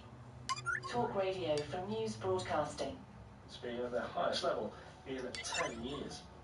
In sport, Manchester City fall back to cut Liverpool's advantage at the top of the Premier League to a point with a 3-1 win at home to rivals United. Phil Foden scored twice in the second half of the derby and says he's pleased to have played such a key role. That's my aim, to turn up in the big games. That's what I want to do, and I think this season I'm proving that. So, yeah, I just need to keep working hard on the training pitch and keep putting performances like that in. So yeah, just keep working hard. Elsewhere, Burnley's survival hopes suffered another setback with a 2-0 defeat at home to Bournemouth. Hearts prevented Celtic climbing back to the top of the Scottish Premiership with a 2-0 victory at home to the champions. The hosts scored either side of half-time after their opponents had Hyun Jun Yang sent off early on at Tynecastle, and a guinea pig's been abandoned at a London tube station, along with a note saying, "I need a new owner." The animal was found in a cage at Canning Town last month. And that's the latest from the Sky News Centre. I'm Charlie Max. Yes, it's K Drizzle and Big Breezy. Back in your motor with a weather report. Road conditions can get dicey when it's icy, wet and mad windy. What, all at once? At different times, weather can change just like that in the country. So you gotta watch your speed and drive to the conditions. Don't want to crash the wheels. Especially if you borrow your mumsy's. She'll go crazy. So don't go pushing it. It's not worth the drama from your mum. Unexpected FM, pulling up when you least expect it, like the road conditions. Sponsored by King. Okay, so I changed your brake pads, I've replaced the wiper blade and topped up your screen wash. Anything else you wanted me to look at? Yeah, my washer dryer only works on a short cycle. I've got it in the boot. Like getting your money's worth? Grab a McDonald's Save a Meal deal. That's a cheeseburger or mayo chicken, medium fries and drink for just $3.99. From 11 AM, that's available on delivery. Gotta stay ahead of the competition. After all, the early bird catches the sun loungers by the pool. With an American Express business card, spend securely and earn points on business transactions to put towards your dream holiday. Right by the bar as well. The card is for business, the points are for pleasure. Search Amex Business Card. Terms and annual fees apply. 18 plus, subject to status. McDelivery! You in? Oh, am I? What a day. I need 6 chicken McNuggets, or maybe 9, or maybe 6 with a cheeky cheeseburger. Makes sense. With something sweet to follow, like an apple or a McFlurry. Or I could get a milkshake instead. A nice halfway house of chocolate and ice cream. Jane, the game's just starting. Oh, hi. Yeah, sorry. I'm in. There's nothing quite like a McDelivery. You in? At participating restaurants only. 18 plus. Serving times, delivery fees and terms apply. See app or mcdonalds.com for details. I'd had an annoying chip on my windscreen for a few months, but I didn't realise how easy it was to get repaired. All I had to do was go to autoglass.co.uk, enter my reg, choose an appointment, and they sorted it in no time. Because I'm insured, it only cost me a tenner, and it didn't affect my no claims bonus. I'm just glad I got it sorted before it got any worse. To save your windscreen, go direct to autoglass.co.uk. Autoglass Repair, Autoglass Replace. People are tuning into radio more than ever. Advertise here and get your message heard by up to 6.5 million switched-on listeners every week. Email radio@news.co.uk. At Lidl, you could be in with a chance to bag a £100 coupon. It's simple. For every £1 you spend on our Fan Arena range of tasty treats this Easter, you'll get a stamp on your Lidl Plus app. And once you've got 5 stamps, you'll automatically be in with a chance to win. That's a cracking Easter with Lidl. Now that's big on quality, and always Lidl on price. 18 plus GB residents. Spend applies to Fan Arena products only. Promotion ends 30th of March. Full T's and C's apply. See lidl.co.uk/FSC. Crystal Sags is back. Look back with Saggers. See the pitch punditry from the critics' critic. Return of the Mark. Get in. Mark Saggers Sunday Night Club. See it, hear it, then get Talk Radio and Talk TV. Well, a very good evening to you. Welcome to the Sunday Night Club. Later on in the show, we're going to be looking at that first Grand Prix. Is it going to turn into a procession this season? Tony Jardine is the man to talk about Bahrain and where everybody else is going when it comes to Formula One. And before that, we'll also be looking ahead to the last 2 rounds of the Six Nations, with England playing against Ireland, of course, next week. George Shooter will be with us, and will have all the very latest too from Nick Easter, so really looking forward to that in the last hour. We've got our referees coming up a little later on in this hour. We'll look at today's two big games very shortly. And at middle hour tonight, we're going to be looking once more at points and financial problems in the Premier League and elsewhere. And what exactly is going on? Andrew Mills and Gavin McGaw will be joining me throughout, as will some of the fans of the likes of Reading and Forest and, of course, of Everton. All of that to come a little later on. I felt sad this week when I heard that Paul Pogba failed the drugs test. He denied, of course, the charges. It could well be the end of his career, whatever happens. His testosterone turned out to be way too high. A man of brilliance at time, and perhaps at times badly managed. Not by the managers, like Ferguson, when he went off to Juventus and came back to Manchester United. He was a man at times, I thought, was lost in who was running Paul Pogba, not the man, but the business. Remember Didier Deschamps at the beginning of the World Cup in 2018, which France went on to win it in that first match. There was a massive picture of him down the Champs-Elysees. It was all about Pogba. It didn't need to be, because football always did the talking. But what I do worry is when I hear that players have got injured, and they still want to continue and they want to play more and they fail drugs tests. He, of course, will ask for a second opinion, but I don't think this time around there looks as if there will possibly be a way back. We're going to look at that in detail. We're going to look at whether it's a one-off incident or if there are many more of these, because it's all gone quiet on the football front. And it is something, as we talk about other issues and other problems throughout European football in particular, that's something we'll revisit in the middle hour, of course, which is now our secondary podcast of Back of the Stand, which comes out every Wednesday. We'll have another cracking middle hour for you on this one. And if you can't stay with us tonight, this particular show and all the highlights will be podcasted as well tomorrow. Get in touch with us as the show goes on X. At talkTV, at Mark Saggers. So WhatsApp us as well if you want to, on exactly the same way that you would normally do on everything at talkTV. So let's talk about the football and the Manchester derby first of all. And Marcus Rashford with a worldie, and then Phil Foden with the man of the match performance with two great goals. I think what it told us is that Manchester United are now a distance behind Manchester City. Pete Molyneux has been a Manchester United fan for over 60 years. Ian Brightwell has played for Manchester City. Delighted to say they're both with me tonight. Manchester United, first of all, if I could say to you, good evening, gentlemen. Pete, to you, first of all. I mean, you scored through Rashford, and there was a shot on the television to show Gareth Southgate watching in the stands, and then tactically, Manchester United seem to use the Gareth Southgate tactic. Oh, it might only be 8 minutes into the game, but we have a goal advantage. We'll have and keep what we hold. We're never going to be able to do that against this quality City side. Good evening, Mark. Good evening, Ian. No welded words. The game proved that. I think Ten Hag had dusted off the script used at Anfield in December when we did get away with it, and so. I thought it's not the way I want Manchester United to play. Obviously, I don't think any United fan does. But sometimes you have to cut your cloth to suit your material, or that's the right expression. And it seemed to be working in the first half. I thought our display of defence was brilliant. The blocking and the discipline, the commitment was superb from our defence. The Rashford goal was a bonus. 2 gave us a lead. I think it didn't scare City, but it put the cat amongst the pigeons a little bit.